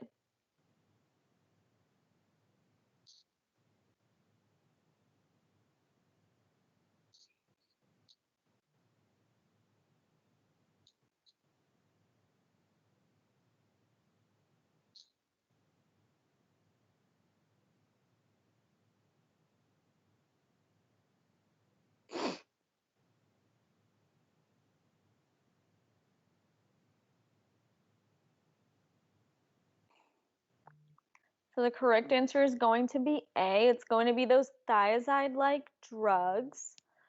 I see like a little confusion, so I'll go back to it once we finish up all these questions. I think this is the last one, so after this I'll go back to it and re-explain. So a 68-year-old patient presents to your office for a routine check related to hepatic cirrhosis. Which of the following is the best choice for initial treatment to treat the patient's hypernatremic state?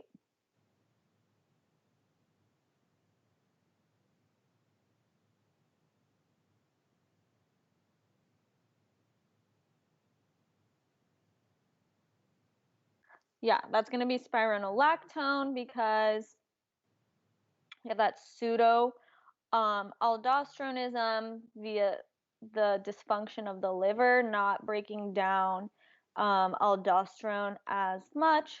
So we need to treat with spironolactone initially. And then if it's not working, we can add drugs from there. Okay, now to go back to our thiazide. So it doesn't have a normal, does not affect normal blood pressure appreciably. The effects are enhanced by restricting salt intake. So if we restrict the salt intake, we will have less salt in our blood that then gets filtered through the glomerulus and everything, and then we'll have less sodium that then enters the cell. So then if we have even less sodium, whatever sodium is able to enter the cell with this antiporter, then we can have more calcium reabsorption. So we have to decrease our sodium intake to make these drugs more effective. You're welcome, guys. Cool. Just want to make sure we're understanding, especially we have the test literally tomorrow, right? Yeah, today's Thursday. Okay. So this lecture was a little different for you guys than it was for us because Dr. Cuevas gave us this lecture last year, and he even said he got these slides from Dr. Cuevas. So I don't know, maybe you guys noticed or didn't notice. If you didn't notice, tune out what I'm about to say because it might confuse you, but there are some times that he like mixed things up and like contradicted himself in the lecture, and I didn't remember what Dr. Cuevas had like specifically said about it from last year, and I didn't have any specific notes on it, and I was literally listening to him and I was like, what are you saying? Like, am I taking crazy pills right now? And I sat down with my boyfriend, compared our notes from last year, played this guy talking over and over and over again because I was like, this is wrong. So if you felt like that, you're not alone. So hopefully by the end of this, you are less confused. And even he said himself in lecture, like, oh, I always mix this up. So don't worry about that too much because it was like so insignificant for me, like from last year, that I was like, what is he saying right now? What is this? Um, and I'm pretty sure that it's probably Dr. Cuevas that's making these questions because he normally like gives this lecture, and he's the one that made these slides and everything. Um, so don't get too hung up on that. But I'll try to explain to you what was going on. I even like researched it and everything to make sure I was like not taking crazy pills. Okay, so inotropic agents and the pharmacology of heart failure. So when patients are in heart failure, their heart is not pumping, it's not working correctly, we're not um, having adequate like cardiac output and everything. So there's an algorithm that we're going to use to treat these patients depending on what stage of heart failure they're in. So if you can't tell by now, that's the second half of this lecture. It's like majority of this lecture actually. Okay, so drug class, cardiac glycosides, digitoxin. So the primary mechanisms of action of ionotropes. There are three different ones that we're going to mainly focus on. Well, we're mainly focusing on cardiac glycosides in this lecture, but we've also talked about the other two previously. So today we're going to talk about the cardiac glycosides, specifically digoxin, increasing the intracellular calcium level. Previously, we talked about dobutamine, how it's an ionotropic agent. It mimics sympathetic response, right? So sympathomimetic. It increases that intracellular cyclic AMP. If you want to go back to when we talked about that, I believe it was lecture 2. Yeah, I believe it was lecture 2 with what was her name? Alexa Wu or something like that. Um, oh, yeah, Dr. Wu, yeah. So that's going to be dobutamine. And then the last one is decreasing the breakdown of cyclic AMP. So that's basically like sildenafil, like the phosphodiesterase 5 inhibitor that we kind of talked about, but slightly different. Yeah, she was awesome. I liked her a lot. So basically their end result is to increase the contraction of the heart, right? Ionotrope. Okay, here, nice, love these pictures. Not going to be tested on them, don't really care. Some Boy Scouts went into the woods and accidentally poisoned themselves trying to roast marshmallows. He thinks it's a tall tale. I'm not sure. Okay, so we should know kind of like what the action potential of the heart looks like from what lecture is that, like 6 or something? So here's like breaking it down. So we have sodium influx leads to the upstroke of the action potential, right? Then that causes the depolarization. Then calcium can flow through its channel now.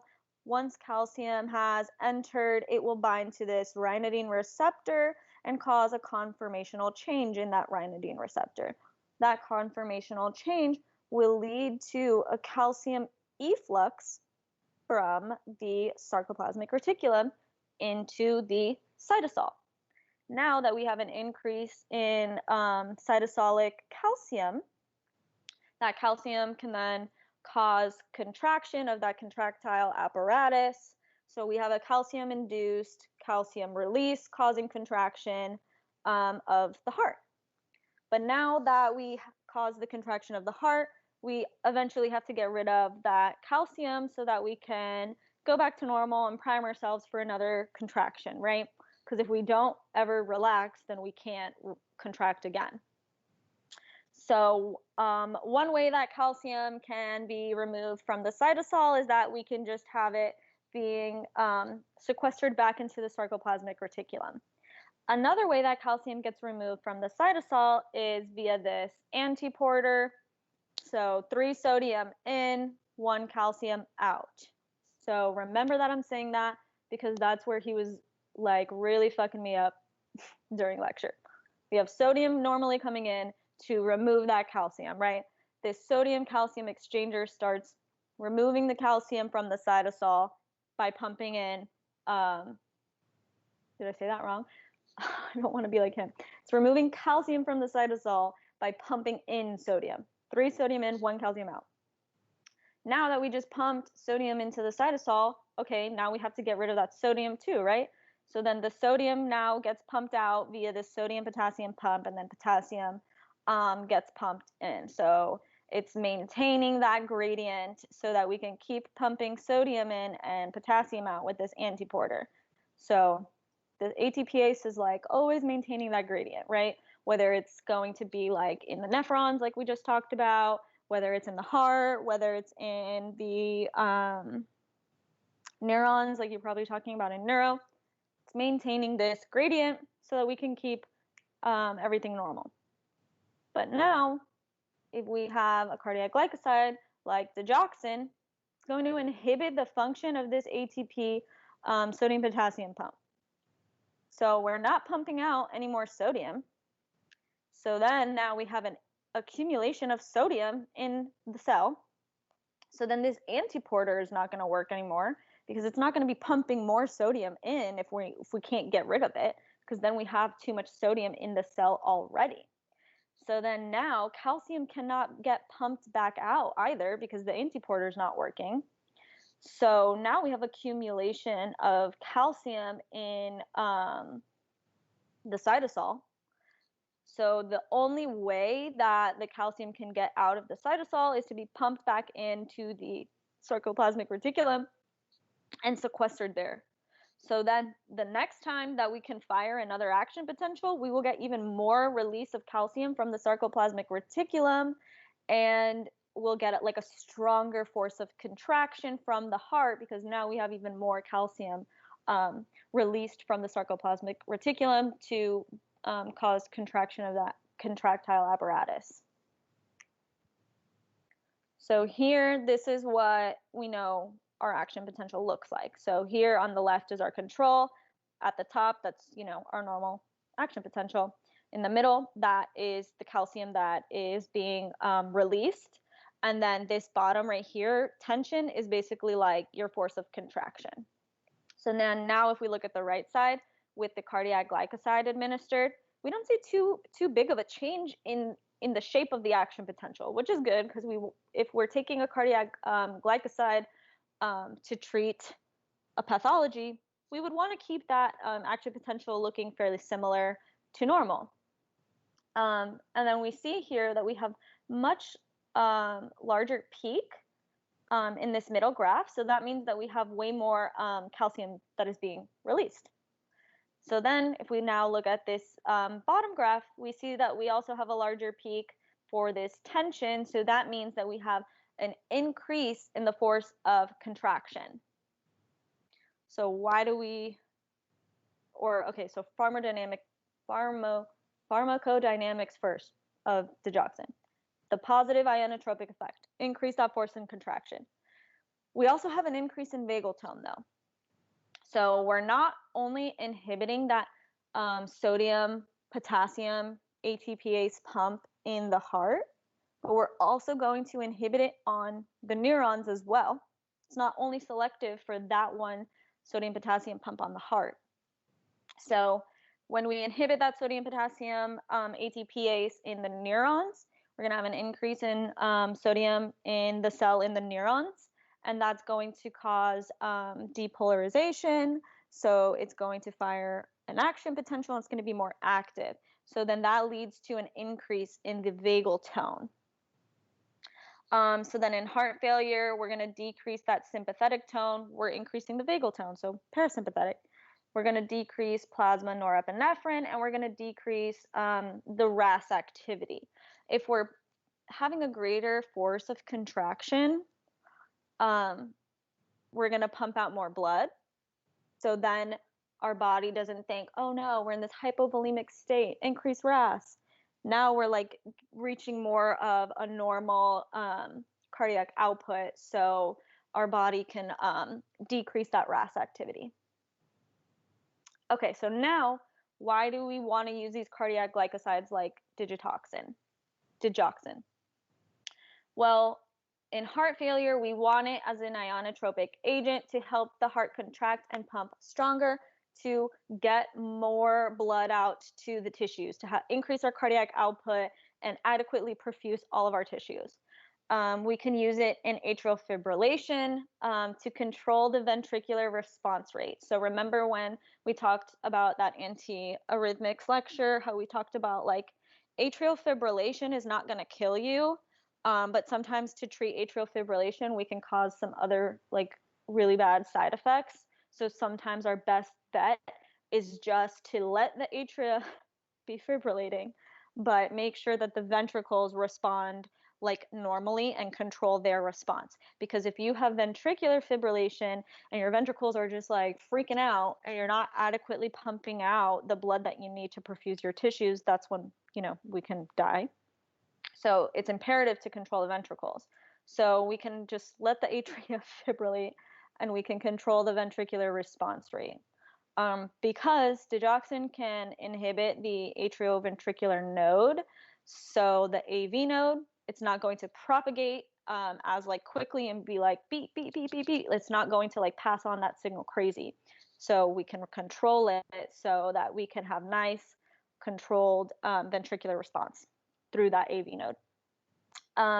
And then it can also be used to treat AFib and heart failure, like rate control as well. So it's not going to fix the AFib, but it can maintain the rate so that we don't go into like ventricular tachycardia or VFib. So we control the rate or we control the response of the ventricles. So digoxin can improve your symptoms. It can also show like a modest reduction in hospitalization. And at lower plasma concentrations, it can improve survival. But at higher plasma concentrations, it can increase mortality. So like overall, the net effect is not going to like improve your life expectancy because it's very hard to control the plasma concentration so strictly. It's really hard to do that. So we might improve your chance for survival, and then maybe the plasma concentrations reach a little bit higher than therapeutic range, and then we might increase your mortality, and then it might level back out, or then it might become lower and then improve your like it's like a balancing act. So overall, the net effect is not really like increasing your survival and your life expectancy, because the therapeutic index is a really, really narrow range. So that means, if you guys remember back from block 1, the therapeutic effect and the toxic effect are so close that it can be tricky to work in between that range. Okay, so here are some of the consequences. We said that if we inhibit that sodium-potassium pump also in the neurons, it's going to cause depolarization of those neurons, and they're going to fire action potentials. So we're going to increase the vagal activity. If we increase the vagal activity, then we're going to decrease the SA node firing rate, and we can also decrease the AV conduction. But then in like some of the other tissue, we can start to see some automaticity, and we can start to see some ectopic beats. So that can also be increased as well. So now that we've gone through that antiarrhythmic lecture and you know what automaticity is, and now after going through this digoxin lecture, you can go back to that slide in the antiarrhythmics lecture, one of those beginning slides where we talked about enhanced automaticity or triggered automaticity, and see if maybe it makes more sense to you now. Okay, so this is where this man lost me. He was saying that we can have such an increase in sodium that this antiporter starts to reverse its activity. So like he originally was like starting to say it right, and then he like backtracked and then started to like kind of explain it wrong. So just quickly, we go back up here. We said normally this exchanger, this antiporter, is bringing sodium in, right? And then to maintain that gradient, the sodium leaves with the ATPase. And it's doing this to try to get rid of that cytosolic calcium. So then if it reverses, because now we can't get rid of the sodium through this ATPase because we have digoxin inhibiting this ATPase, and we have so much sodium, the antiporter is not going to want to bring more sodium in to kick calcium out. So he said it can start to reverse its function. So then that means it's going to take the sodium out and it's going to bring calcium in. And then most of that calcium is going to then be like sequestered into the sarcoplasmic reticulum. So then too much calcium in the sarcoplasmic reticulum can cause a spontaneous release of that calcium. So overloading the sarcoplasmic reticulum with calcium can cause an action potential, which makes more sense to me because now we can see this delayed after depolarization caused by that overloading of the SR with calcium if this antiporter reverses its action. So now we have even more calcium causing this spontaneous action potential. So some of the toxic effects of digoxin is the loss of the plateau. So if we look at the control on our left, we see how we have this normal plateau that we recognize from our antiarrhythmics lecture. And then now we look at our cardiac glycoside, we see like this plateau is way shortened. We lost it. The action potential is like a way shorter duration now. And then now if we look down to the calcium, we have this huge calcium release. And then just a little after, you see that we have another spontaneous release of calcium causing this delayed after depolarization. And that's what can cause like ectopic beats and automaticity, that tissues that shouldn't be contracting are now contracting on their own because of this action potential that was caused by this spontaneous release of calcium. So here you can see like the tension, that's like another contraction. So that's where I was getting confused with this man. So hopefully that makes more sense to you guys if you were confused as well. So then we can also have premature ventricular beats. That's what the PVB stands for when we have some digoxin-like toxicity. And that's due to the enhanced automaticity of that overloading of calcium. And this is your normal sinus rhythm. So like normally it should be like that. But when we have too much digoxin and too much calcium, then we get these premature ventricular beats.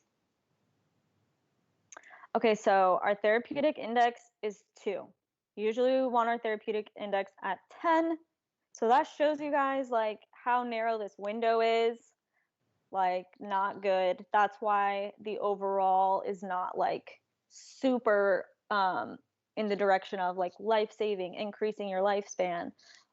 It's like more kind of neutral maybe to like just relieve you of your symptoms. Because if we go over this therapeutic index, then it can actually increase mortality. So some of the adverse effects are like asystole. So an increase in that vagal tone can decrease the SA node firing, and then we can have asystole. We can have atrial tachycardia because the working atrial and ventricular cells will have that delayed after depolarization. So then they will start beating on their own, and then we can get tachycardia. We can also have an AV block because we're decreasing the propagation of those signals through that atrioventricular node due to that increase in the parasympathetic response. So then it can block the signal from going from the atria to the ventricles. We can also have these premature ventricular contractions by having too much calcium in the sarcoplasmic reticulum, causing that spontaneous release of the calcium and then leading to an action potential and contracting. We can also have syncope, so like fainting if our brain's not getting enough blood, like for example, like if our heart like stops beating and then we don't get blood to our brain, then we faint. And then we can also have some non-cardiac effects because we're increasing the parasympathetic tone, rest and digest. We're going to have diarrhea, nausea, and vomiting. So here, this box is in red, so that looks like it's really important to me. PVB is premature ventricular contraction, right? Yeah. So the B is just beat, but yeah, that means contraction. So yes, you are correct. Okay. This is important because it's 25% bound to plasma proteins, but it's 100% renally cleared. So anything that's going to compete for the binding in the plasma protein can then increase the concentration in the blood that's not bound to the plasma, so that can increase toxicity. If anything inhibits it from being renally cleared, that can increase the concentration in the blood, which can increase toxicity. So this is really important to understand. So digoxin and potassium are competing for that same site on the sodium potassium pump. Okay, contraindications. So if somebody has VFib or ventricular arrhythmias and tachycardia, we don't want to give them digoxin because we can accidentally give them those delayed after depolarizations. So they could develop, as an adverse effect, tachycardia. So if they already have the tachycardia, we don't want to risk making it even worse. And then also, for example, if they have AV block or like bradycardia, we don't want to give them digoxin because we can decrease the propagation of that action potential from the atrioventricular node to the ventricles even further, so then their heart won't beat at all. So we don't want to do that either. Then we have this Wolff-Parkinson-White syndrome. It's an accessory pathway for conduction, so that we're not just having the action potential propagating through the AV node, it's also propagating through this accessory pathway. So if we stop the conduction at the AV node, but the accessory pathway is working perfectly fine, and then we increase the excitability of other like cells, and we start having enhanced automaticity, and we're already still having normal conduction, then we can enter some like tachycardia and stuff like that. If we inhibit the propagation of the action potential at the AV node, and we can also inhibit the action potential in the accessory pathway, then maybe we can not beat like enough. So that's why this Wolff-Parkinson-White syndrome is in like both of these boxes, because it can go like one way or the other. Okay, look at all of these drugs that can interact with digoxin, because they either compete for that renal excretion or they compete for that plasma binding. So that's why that like one box was like in red. That's why it was like super important, because look at this is like insane. And a lot of these things we've talked about. So like here we see acetazolamide, we see albuterol, amiodarone, like antimuscarinics, barbiturates from block 1, beta blockers, pril, so captopril, conivaptan, like look at all of these, like erythromycin, we learned that block 1 with Dr. Pruse. What else here? Loop diuretics, nifedipine, like all of these drugs can interact. Verapamil.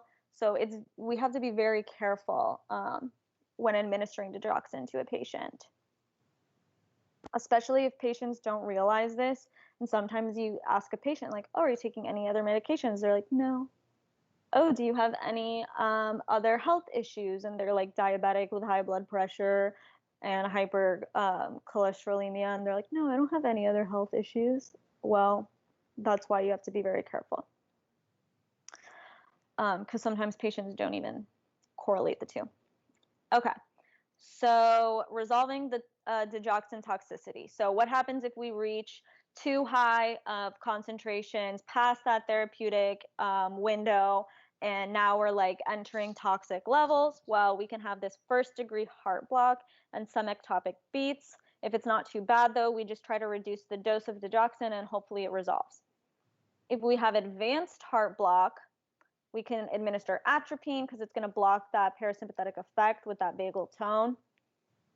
If we have increased automaticity, we can administer potassium chloride because the potassium will compete for the binding, will compete with digoxin for binding at that same site on the sodium potassium pump. And then if we have toxic serum concentration, like acute toxicity, we can administer some antibodies. But again, antibodies like super expensive. That's like a last resort kind of a thing. Like they're having an acute toxicity episode. Okay. So if we have heart failure, we have a decrease in our cardiac output.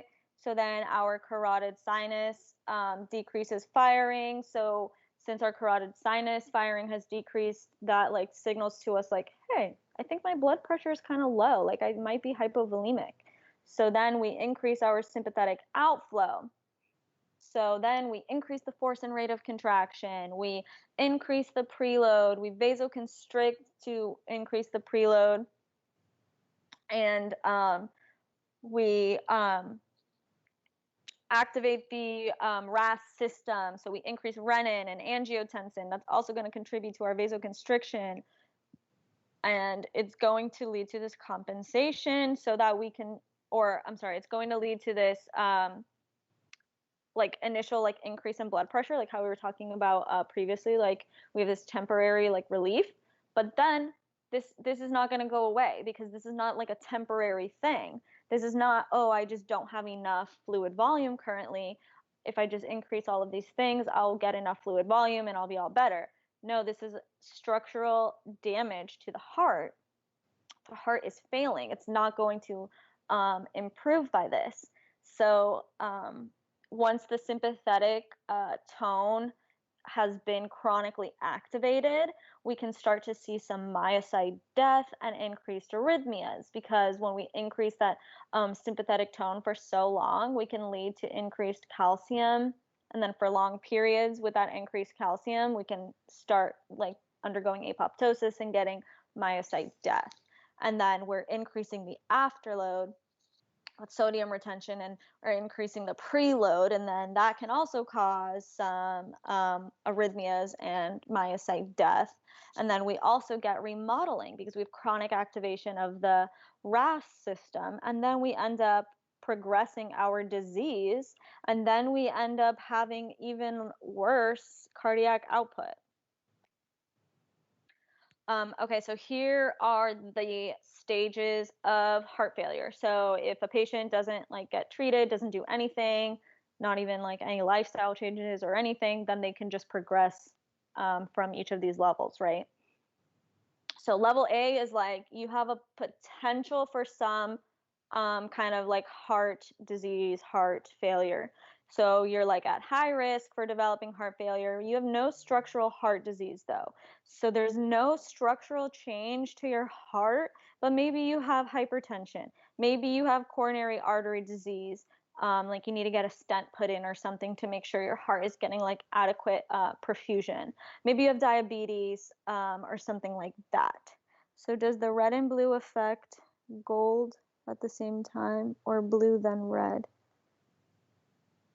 Oh, okay. So like blue is what is happening first. So normally when our body thinks that we are in like a hypovolemic state, this is what we're going to do. When we have that increased sympathetic discharge, it leads to this increased force, increased rate, vasoconstriction, all of that to try to increase our blood volume, increase our blood pressure, increase our cardiac output, right? So that's like our body's normal response. But then that's not fixing the issue, because the issue is actually with our heart not functioning properly. So once we continue this for too long, it leads to this gold. And then this gold can just lead to a disease progression. So the blue is still happening, and that's how we reach the gold. Does that make sense? You're welcome. Okay. So then stage B, that's when we have now accrued structural heart damage, but we don't have symptoms yet. So we might have some damage to the heart, but it's not so bad that now we're starting to feel the symptoms. So, like maybe you had a previous heart attack, maybe you have left ventricle remodeling due to hypertrophy, which can also have an effect on the ejection fraction, or asymptomatic valvular disease. Or now we can enter stage C. So we have the structural damage now, and now we're also starting to show symptoms. So there's known structural heart disease like a previous MI or remodeling of the left ventricle. But now we have like shortness of breath, we have fatigue, and we have reduced exercise tolerance because we don't have an effective cardiac output. So shortness of breath because we feel like we can't breathe, we don't have enough blood perfusing our tissues, so we don't have enough oxygen. That's also why we're having fatigue, and that's also why we have reduced exercise tolerance, because your heart obviously compensates for all of the metabolic requirements that are increased during exercise. And if we have structural damage to the heart that's so bad and we can't adequately perfuse those tissues and meet their metabolic needs, then we have a reduced tolerance for exercise. And then finally, D, that's like the worst. Obviously, you have now like progressed so far that basically your only option now is like a heart transplant or something like a specialized intervention. So marked symptoms at rest despite maximal medical therapy. So the patient's like hospitalized or cannot be safely discharged from the hospital without specialized interventions. So like at this point, if you don't if you don't meet the requirements, or maybe there isn't one available and you can't get a heart transplant at this stage, then most of the time they just try to like make you comfortable for like the duration of the time you have left. It's kind of sad. So A and B are like basically like at risk for heart failure, and then C and D are like at heart failure.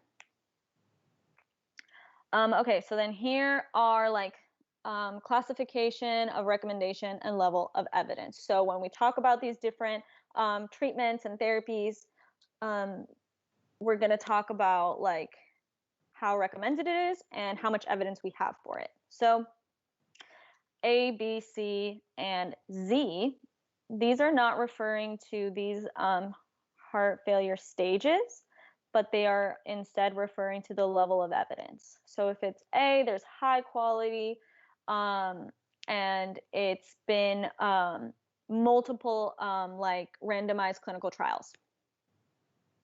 And then stage Z is like the pharmaceutical rep took you to lunch. So like there's not really any evidence. And then B and C are obviously like in between, right? So class 1 means that the benefit greatly outweighs the risk. Class 2A means the benefit is reasonable with regards to the risk. Class 1B is like the benefit might outweigh the risk, or it might just be equal. And then class 3 is like the risk outweighs the benefit. It's harmful, it's not helpful. Okay, so now stage A for like heart failure. These patients don't have it yet, but they are at risk for developing heart failure. So now here are the therapies. So stage A therapy means there's a lot of evidence, right? So then here that it's in this green class 1 means that the benefit greatly outweighs the risks, and there's like high quality evidence to support this. So hypertension and lipid disorder should be controlled to lower the risk of heart failure. So you're treating your hypertension, you're treating your hypercholesterolemia. That's like the best way to prevent you from progressing to heart failure. So then now class C. So the benefit greatly outweighs the risk because we see that we still have, well, we're still in this class 1. Category C though, because there's like limited data on this, but your benefit is still outweighing your risk. So you are going to try to reduce any other conditions that may contribute to or lead to heart failure. So obesity, diabetes, tobacco use, and like cardiotoxic agents should be controlled or avoided. So like obviously eat healthier, exercise more, control your blood sugar, quit smoking or dipping or vaping, whatever, and then try to avoid any cardiotoxic agents. So like if you work with any cardiotoxic agents, then try to, I don't know, find a different job or like try to do your job without coming in contact with those cardiotoxic agents. So then now, category C, class 3. So this means that the risk outweighs the benefit and there's limited data to even prove that this is like a therapeutic. So that means that these are not recommended. They're not recommended, they're not supported by data. So people who are like, I don't know, like anti-vaxxers and like people that like essential oils and stuff, maybe you see on a commercial that it's like, oh yeah, like just take this CoQ10 or carnitine and these antioxidants and will like it'll stop your heart failure, it'll cure your cancer, all of these like pseudoscience things, right? People can like fall for that and then use those things to solely try to prevent heart disease or something. Well, that's not going to help you. You need to control the hypertension, you need to control the hypercholesterolemia, and you need to make some lifestyle changes. So these are not supported. They're not going to stop you from developing heart failure.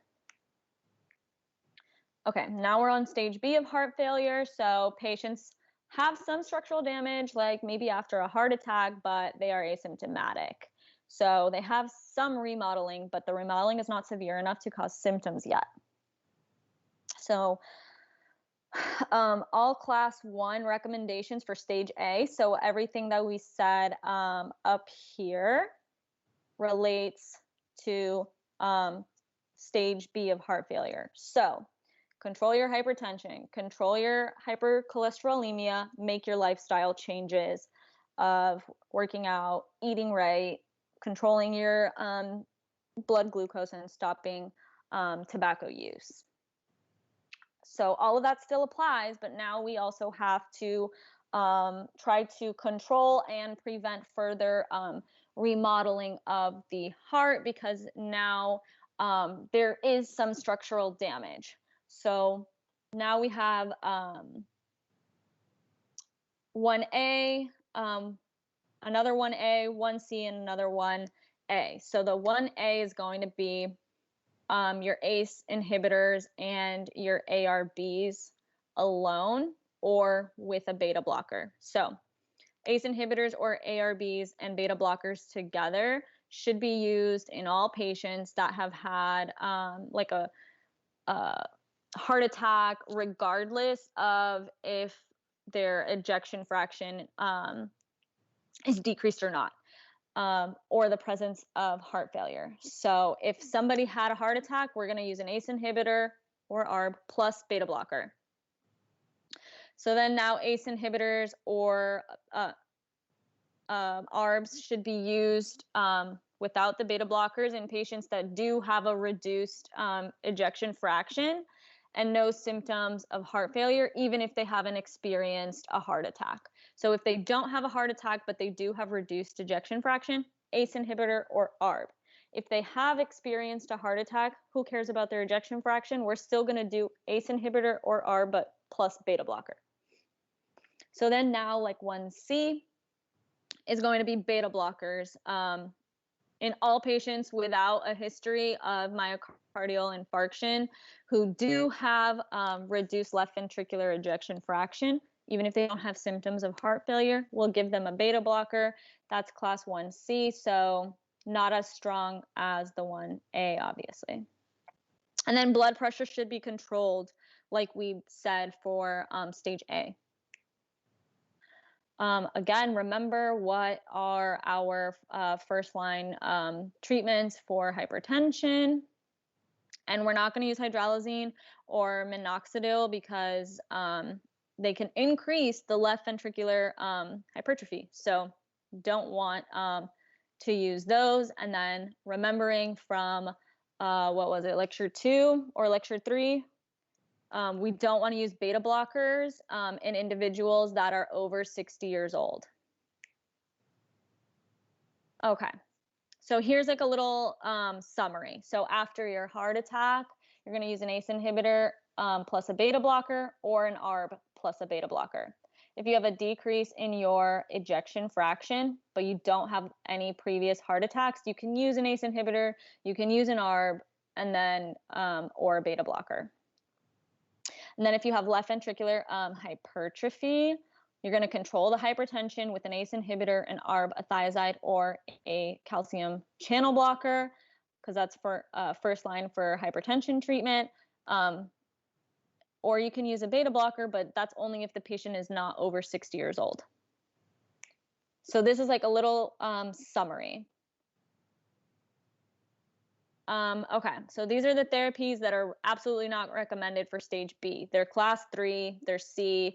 The benefits don't outweigh the risks, and there's little evidence to support like the use of these. Again, nutritional supplements, no. Digoxin should not be used in patients with low ejection fraction, sinus rhythm, and no history of heart failure symptoms, because in this population, the risk of harm is not balanced out by any benefit. They don't benefit from using digoxin yet because they don't have a low EF. They have regular sinus rhythm. There's no history of heart failure symptoms.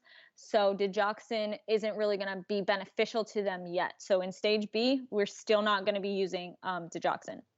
And then calcium channel blockers with negative inotropic effects may be harmful in patients with left ventricular, low left ventricular ejection fraction and no symptoms of heart failure after a heart attack.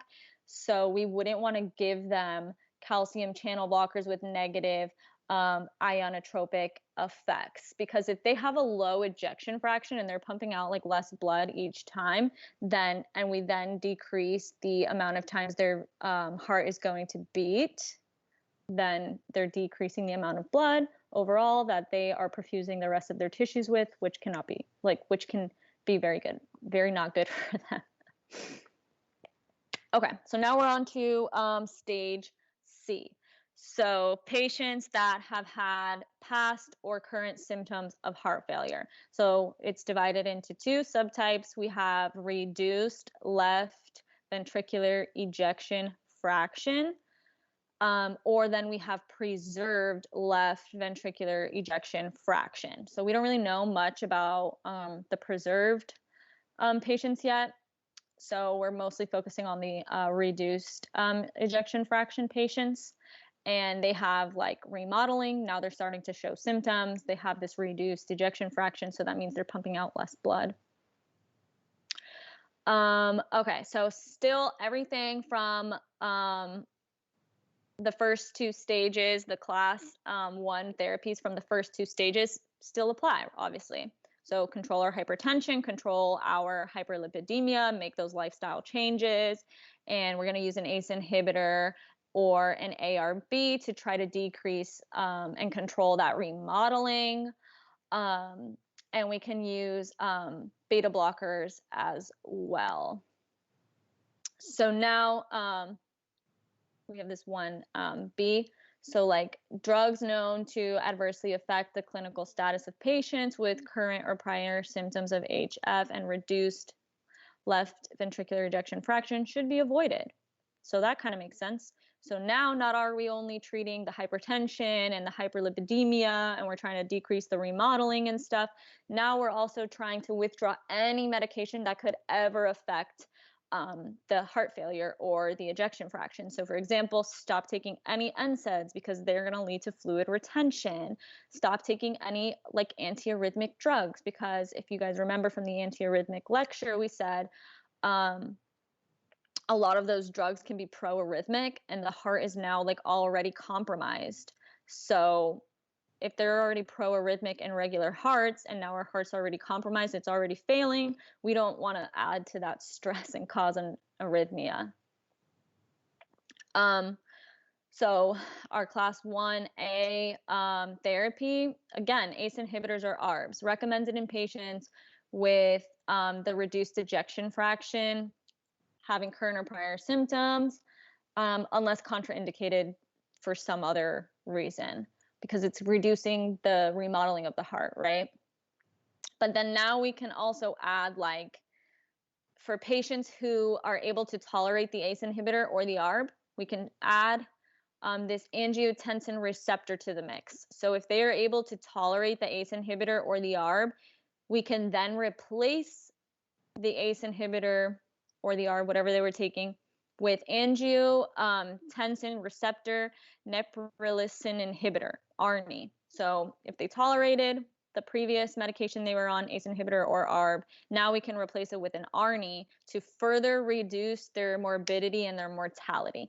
And this is somewhat new, so that's why it's a class 1B instead of 1A, because more research needs to be done to bump it up from a B to an A. But this is looking promising at reducing morbidity and mortality. We can also have the addition of an aldosterone receptor antagonist like spironolactone to reduce morbidity and mortality as well, because we're antagonizing the effects of aldosterone. Remember, we said the RAS system itself promotes remodeling. So if we antagonize it and then we're trying to reduce the remodeling with the ACE inhibitor or the ARB or the ARNI, then we won't see any more remodeling if we're stopping the RAS system from trying to create more remodeling, right? So this is what we're saying, like we have a potassium sparing, we have ACE inhibitors and ARBs that can cause hyperkalemia, and then spironolactone. So we need to monitor the potassium levels to minimize the risks of hyperkalemia, because spironolactone is a potassium sparing diuretic, and then ACE inhibitors and ARBs can also cause hyperkalemia. So we need to be careful for that. And then another class 1A therapy is going to use one of these three beta blockers: bisoprolol, carvedilol, and metoprolol succinate, for like all stable patients with current or prior symptoms of heart failure and reduced left ventricular ejection fraction, unless contraindicated. So one of those three beta blockers can also reduce their mortality as well. So now if they're tolerant of the ACE inhibitor or the ARB, now we can use an ARNI plus like spironolactone plus like carvedilol, for example. And then they could be on those three drugs that will help with their blood pressure, and that will help reduce the morbidity and mortality for their heart failure as well. So then class 1B therapy is going to be using hydralazine and isosorbide dinitrate for the low renin producer populations like African Americans. So remember, we talked about ACE inhibitors and ARBs aren't going to be as effective in low renin producer populations. So it would make sense that we can instead use like hydralazine and isosorbide dinitrate to try to reduce morbidity and mortality in that population of patients. And then like in other patients that maybe are not low renin producers, they can be used as well, but it's not going to be like optimal therapy for them. And then yeah, okay. So here we see how this group has a placebo, this group has hydralazine isosorbide dinitrate. You can see we're looking at the survival percentage versus days. So most of the placebo group did not make it past 600 days, and you can see more of the group that was taking hydralazine isosorbide dinitrate did survive to 600 days. So decrease that mortality by like 43% it says up here. Okay, so palliative care just basically means like relief from the pain. So we're not always going to increase the life expectancy of that patient, but maybe we're decreasing their pain. Maybe we're making it a little more bearable and tolerable for them so that they can try to continue on with life as much as possible. So for example, we can use diuretics and salt restriction to try to decrease that fluid retention. So remember how we were saying it could lead to like edema, and if they have pulmonary edema, then maybe they feel like they can't breathe. So if that's the case, then maybe we can give them a diuretic or restrict their salt intake, and then hopefully relieve some of that edema, and then maybe they feel like they can breathe again. So now for stage C, remember, like with stage C, we're already in heart failure now. So digoxin can be beneficial unless contraindicated to try to decrease the hospitalizations for heart failure. So remember, digoxin is going to like increase that contraction. So they're going to try to pump out more blood, right? So if they have this reduced ejection fraction, digoxin can be helpful for them to like kind of feel better because now they have like more blood being pumped to perfuse their tissues. So it can decrease their hospitalizations. But remember, we said digoxin doesn't really increase your life expectancy because of its really low therapeutic window. And then the combination of hydralazine and a nitrate, here, this is what I was saying, is reasonable for patients with left ventricular ejection fraction that's reduced, who are already taking an ACE inhibitor and a beta blocker, who still have persistent symptoms, and they are normal renin producers. So maybe they're taking their ACE inhibitor, they're taking their beta blocker, and then they still have symptoms. Then we can try to give them hydralazine and a nitrate to try to reduce the symptoms that they're experiencing. Okay, so here are two exceptions to some rules that we've been saying. So absolutely know these exceptions because an exception is pretty easy to like test on, right? Which of the following is not true? All of the following are true, except they could like try to do that on the exam. So for palliative care, for stage 2B, so meaning maybe the risk and the benefit are equal, or maybe the benefit might just barely outweigh the risk, but an addition of an ARB may be considered in persistently symptomatic patients who are already being treated with an ACE inhibitor and a beta blocker when they can't take an aldosterone antagonist. So maybe they can't take spironolactone. So instead, we're just going to give them an ACE plus an ARB plus the beta blocker. So that's the exception to the ACE inhibitor plus ARB rule. And this is palliative care just to like try to decrease their symptoms. Or a combination of hydralazine and a nitrate might be reasonable in patients who cannot be given an ACE inhibitor or an ARB. Maybe they have like a drug intolerance, or like they already have hypotension, or maybe their kidneys are not working properly. Maybe they have like stenosis or something.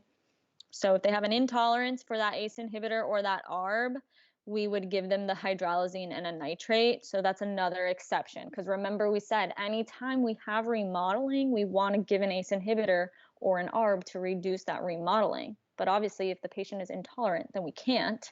So this is an exception where we would use hydralazine and a nitrate.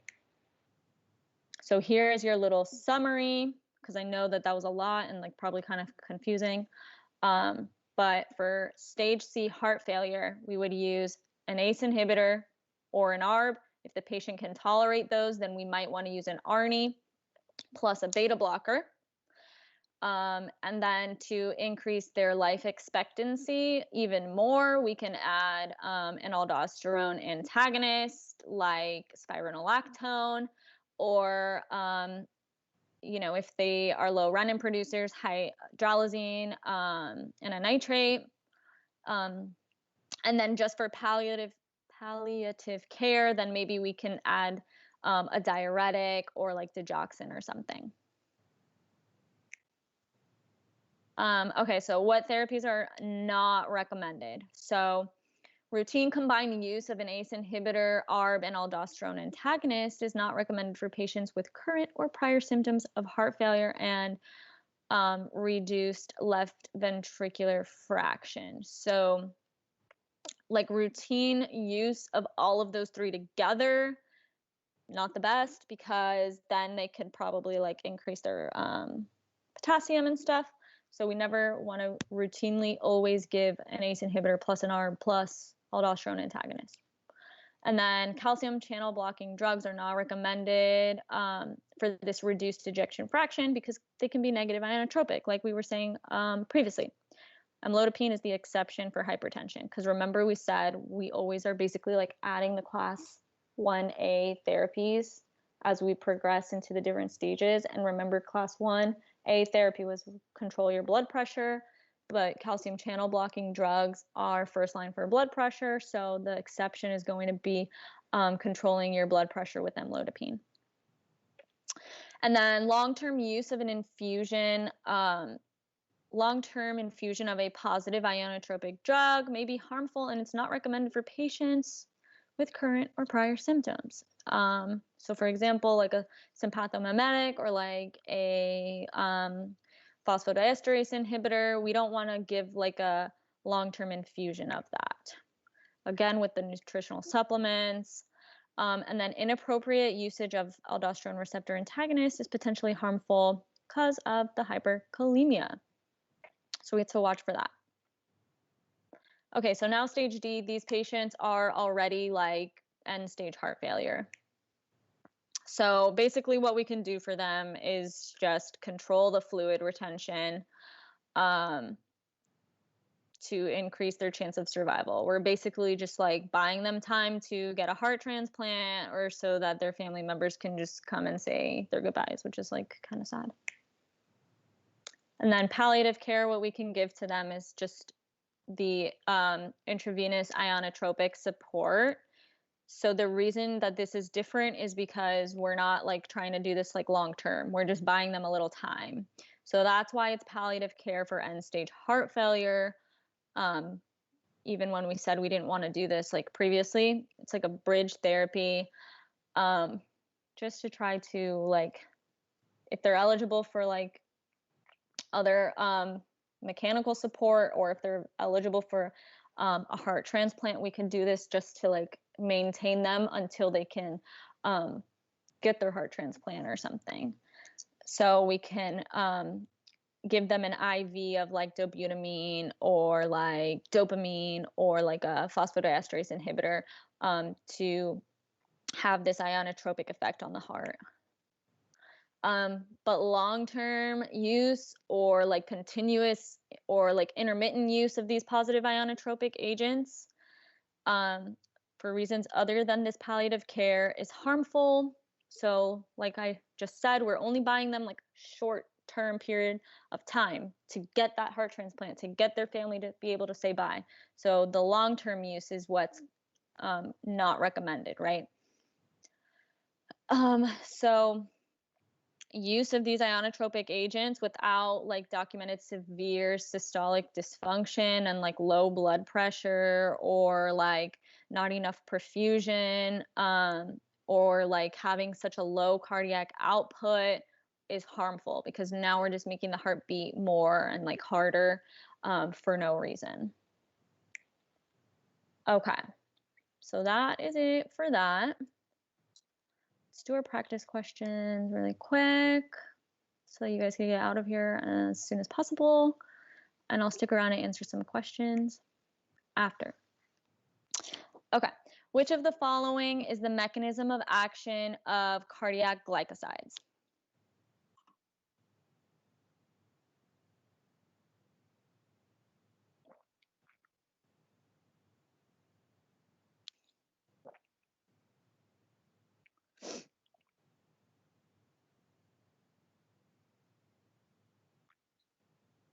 Okay, I am seeing C, that is correct. We have increased intracellular calcium because we're blocking that ATPase, so we're not able to pump out the sodium So the antiporter that pumps sodium in to be able to pump the calcium out stops functioning. So we're not pumping any calcium out, so we're having this increase in intracellular calcium. Okay. I'm going to leave this question up, and I'm just going to run to pee really quick. So when I get back, I better see a lot of answer choices. Okay. I'll be back in 1 second.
Okay, sorry guys.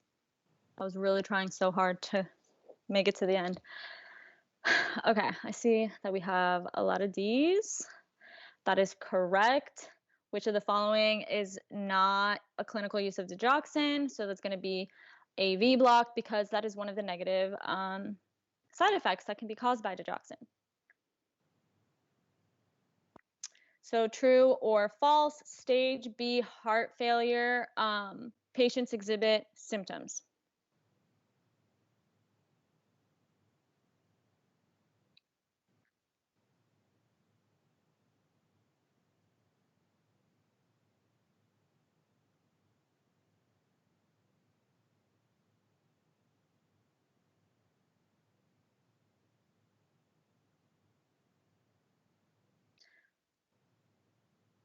Okay, so the correct answer is going to be false. So they might have some structural damage, like they might have had like a previous heart attack or something, but it wasn't so bad that now that they're exhibiting symptoms. So they don't have any symptoms. But once they progress to stage C, then they do start to develop symptoms. Okay, meticulous control of fluid retention to increase survival is a class 1 therapy for which stage of heart failure?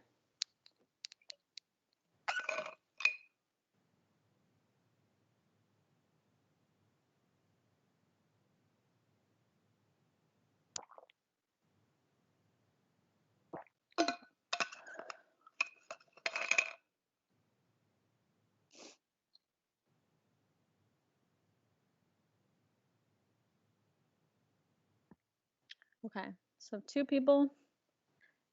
You are correct. Stage D. So there's not much else that we can really do, but we can control the fluid retention. So hopefully we can relieve some of your symptoms. Oh, what the heck? Oh, my question got deleted. Well, now you guys see the answer. True or false, hydralazine and isosorbide dinitrate can be used as class 1 therapy to reduce mortality for stage C heart failure in low renin producers. You guys already see the answer. It is true. So that's when we don't use an ACE inhibitor or an ARB because they are low renin producers. So we would use hydralazine and isosorbide dinitrate instead. Okay, so I will also upload this so you guys can do these questions again if you want to before tomorrow.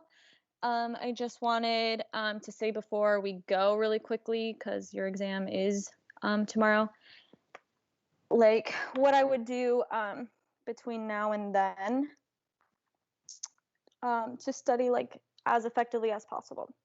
So what I would do is go through all of the practice questions. So I did the math and it's like really close to like 3 times the amount of questions that are going to show up on your exam. So that means probably every topic that is going to show up on your exam has been covered through a practice question. Maybe it's like obviously not exactly the same as how they are going to ask it to you on the exam, but the topic has been covered and hopefully that means you understand it. So definitely like go through and do all of the practice questions again. Like we put a lot of effort.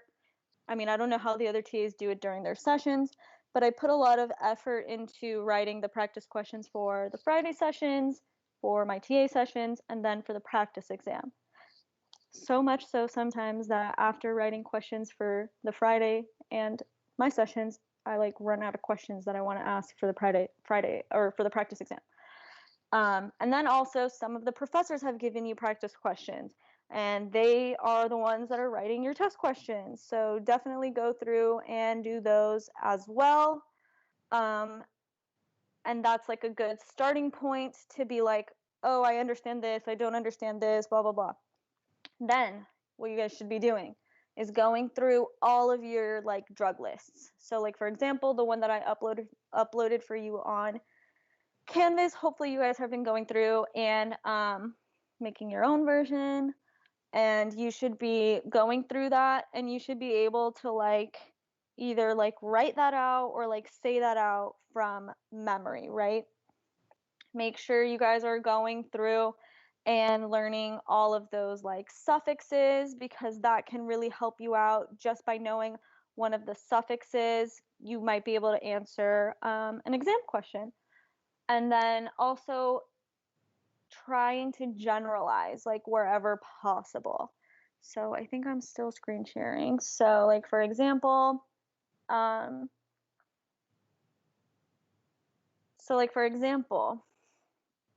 direct acting vasodilators, like those are all working on the vasculature, right? So for angina, the organic nitric oxide donors are able to treat angina, but the way that they're able to treat angina is because they cause vasodilation in the veins. So then we have reduced preload and on the heart and reduced oxygen consumption by the heart. So then we can treat angina. So just by generalizing that the nitrates are vasodilators, and then remembering if they're vasodilators, that means that they're going to act on the vasculature, right? You can kind of like reason your way through questions. So those nitrates are not going to be used as like a diuretic, or they're not really going to be used to block a specific channel in the heart. So not really going to be like an antiarrhythmic drug. Because I know that some of these drugs start getting really confusing because they're all basically like working on the cardiovascular system, or not all of them, but most of them, you know. So try to generalize like that wherever possible, and then try to find similarities and differences because those are easily testable. And then once you guys do that, definitely go through the slides again, obviously. But once you guys like have seen all the lectures now, maybe you go back to like something that you learned previously and you were like, oh, I get this better now. That even happens to me like today even when I teach you guys and when I go through the lectures again with you guys, knowing everything that I know from the entire MSP3 program, I'm like, oh crap, like I understand that better. That's cool. So doing that, like after you feel like you've learned everything, you might learn even more on top of that.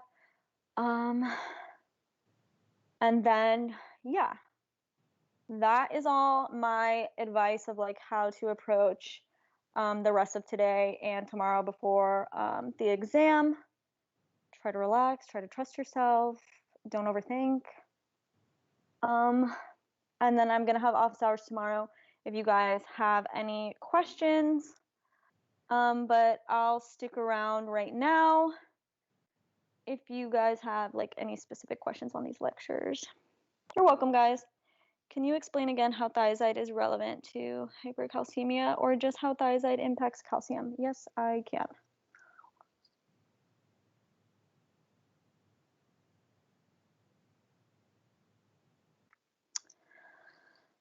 Okay, so the reason we're even talking about having hypercalcemia is because we have parathyroid hormone that's regulating this calcium channel. So by regulating this calcium channel, we can have more calcium like coming in. And then that calcium uses an antiporter with sodium to enter the bloodstream, because when it comes in, it's just entering the cell, right? But to enter the bloodstream, it needs to use this antiporter with sodium. So sodium is flowing down its concentration gradient. There is less sodium inside this cell than there is in the blood.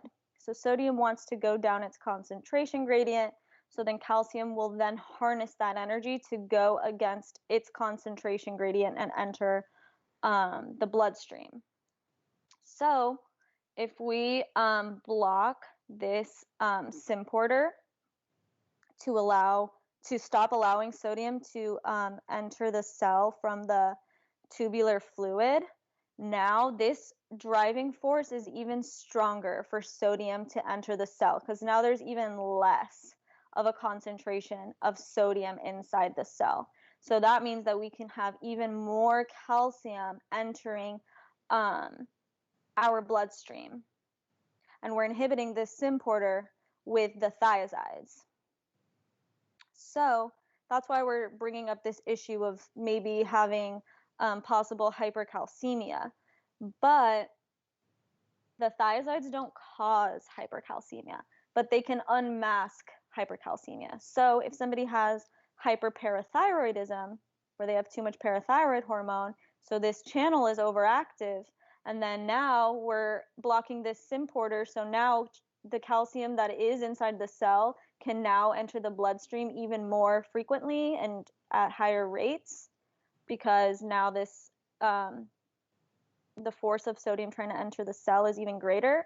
So then that can unmask hypercalcemia caused by having too much of that like parathyroid hormone and allowing more of that calcium to flow in from this channel. Does that make more sense, Jacob? Yeah, that does. While you're on these slides, would you mind also reviewing the ENaC as well? Just the I'm mechanism. sorry. I'm sorry, you cut out a little bit. Can you repeat the question? While you're on these slides, would you mind reviewing the ENaC mechanism as well? Yeah, of course. Thank you But so you much. got that? Or Yeah, you that got made sense. okay, sweet. Yeah, I just couldn't hear because you cut out a little bit, but perfect. Okay, so here, the ENaC. Yeah, so with this ENaC channel, it's going to allow sodium to leave the tubular fluid and enter the cell. So if we're getting rid of all of this sodium, we're getting rid of all of this positive charge on this side of the cell, right? So if we're getting rid of positive, what does that mean? We're left with like a negative. So we have this negative potential on this side. And now all of the sodium is like flowing to the other side. So we're left with this positive potential on the other side. And that generates this lumen negative potential for us. Negative on the tubular fluid side, positive on the blood side, like across the membrane of this cell. So now we're left with this negative potential. Well, like two negatives don't want to be next to each other, right? So that's going to drive the paracellular reabsorption of chloride into the interstitium because it doesn't want to be with this negative charge. It's repelling it. So chloride is going to have this paracellular reabsorption due to that potential. So when we have sodium entering these ENaC channels, then again, we have our ATPase pumping it out into the blood in exchange for pumping a potassium into the cell. But to maintain that gradient, the potassium will then flow out through its own channel, and we'll get rid of that potassium. And then also due to the lumen negative potential, we can pump out hydrogen ions. So we're using an ATPase to do this, but you can kind of think of it like the ATP is not enough. We need the ATP in conjunction with this negative potential to pump out that hydrogen ion, that H plus. And then that kind of makes sense that H plus would want to leave because it has a positive charge. So opposites attract. So it's going to want to be in this negatively charged environment, right? But then now when we have the ENaC inhibitor, it's inhibiting the ENaC sodium channel. So we're not having any sodium enter the cell. So now we don't have this lumen negative potential because now we have a bunch of sodium still in the tubular fluid. So we just have either a neutral or maybe like a little positive charge in this environment. So if we don't have any sodium really entering the cell, then we don't have any need for potassium to leave the cell. So we are sparing the potassium. Then we don't have the need for this paracellular reabsorption of chloride because it's not being repelled by a negative charge anymore. And then we don't really have the need to pump out this H plus ion. It's not attracted to the negative charge because we don't have that anymore. And then it's like the ATP can't do it on its own to pump out that H plus. Does that kind of make more sense? Yeah, that makes sense. I was just a little confused on the case bearing aspect of it, and now that definitely makes more sense. Thank you so much. You're welcome. And then can you please go over the mechanism of digoxin again? Yes, I can. Okay.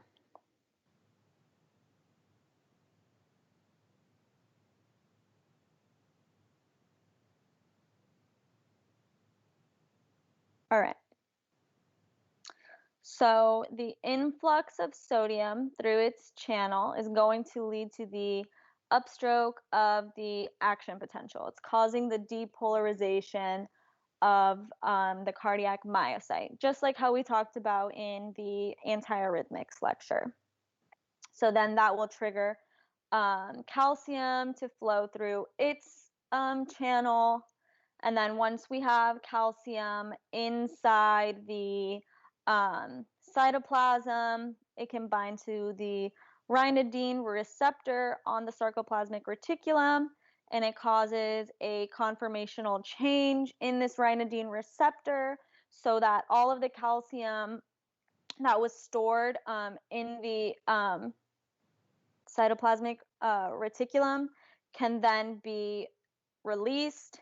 So then now we have a increase in cytosolic calcium, which can then cause the contraction of the contractile apparatus.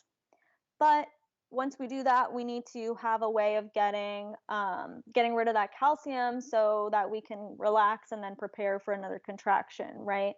So one way to get rid of that calcium is to have it be sequestered back into the sarcoplasmic reticulum. So here's this like ATP like transporter putting it back into the sarcoplasmic reticulum. Another way to get rid of cytosolic calcium is this antiporter. So it's going to pump calcium out. And to pump calcium out, it's also pumping in sodium. But then we want to maintain our gradient so that we can keep pumping in sodium, so that we can keep pumping out calcium.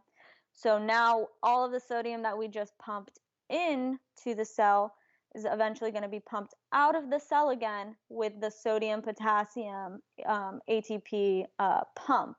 So it's maintaining that gradient by like taking out that sodium that the antiporter is like pumping in.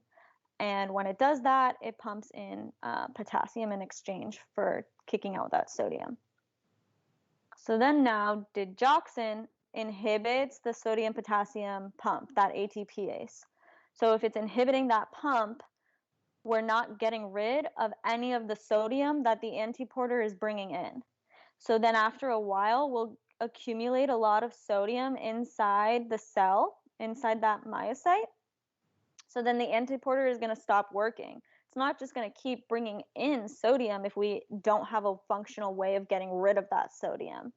So then the antiporter shuts off. And once the antiporter shuts off, we have no way of getting rid of the calcium. The only way to get the calcium out of the cytosol is to sequester it back into the sarcoplasmic reticulum. So now all of the calcium that flowed in through this calcium channel is just put into the sarcoplasmic reticulum instead of leaving via that antiporter. So then when we have another influx of sodium and we get another depolarization, all of the, and we have another influx of calcium, and then we cause that conformational change in the ryanodine receptor and release all of the calcium stored in the sarcoplasmic reticulum. Now we have way more calcium stored in the sarcoplasmic reticulum that can be released into the cytosol to cause contraction. So then all of that calcium will be released, and then since it's even more calcium, we're having like a stronger contraction. So that's why we see an increase in our calcium concentration compared to our control, and that's why we see more tension, so like a greater force of contraction when patients are given digoxin. And that's why our clinical use for digoxin is like heart failure, for example, to try to help the heart contract and pump stronger so that patients with heart failure can receive adequate perfusion of their tissues. Does that make more sense? It does. I was also just wondering how that relates to the DAD. Okay. So that's where he was like starting to like get kind of confusing in lecture. We can reach a point where we have so much digoxin that we have like way too much sodium built up like in the cell, like way too high of a sodium concentration inside the cell. So instead of this antiporter just like stopping, instead it like reverses its function to try to get out all of that excess sodium. So by reversing its function, it will start to like pump out 3 sodium and pumping in 1 calcium to do this. So then now we have even more calcium. So then all of that calcium is now going to try to be sequestered into the sarcoplasmic reticulum again. But now it's like so much that it can trigger a spontaneous release, and we can have with that spontaneous release, we can have an action potential when we don't mean to have an action potential. So like instead of sodium triggering the action potential like normal, the overloading of calcium can trigger like this spontaneous release, and we can get this delayed after depolarization of having like an action potential when we don't necessarily want it, leading to more contraction sooner than what we had anticipated. And that's how we can get like those ectopic beats and automaticity, because instead of those myocytes contracting when they are told, when they get that propagation from the AV node, they're just contracting on their own now. So they have that automaticity. Does that make more sense? Yes, it does. Thank you. You're welcome. All right. Does anyone else have any other questions?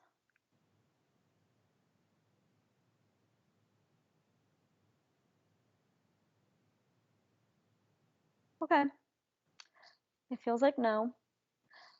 If I don't see you guys either again tonight or either in my office hours tomorrow, good luck tomorrow. You guys are almost through. I feel like this block was like the hardest of like MSP3. So with that being said, you guys are like so close to accomplishing something so awesome. So just hold on, hold tight, almost there, and then, you know, relax this weekend. Okay, guys, good luck. If I don't see you, if I am going to see you, then I'll see you either later or tomorrow. You're welcome, guys. Okay, bye.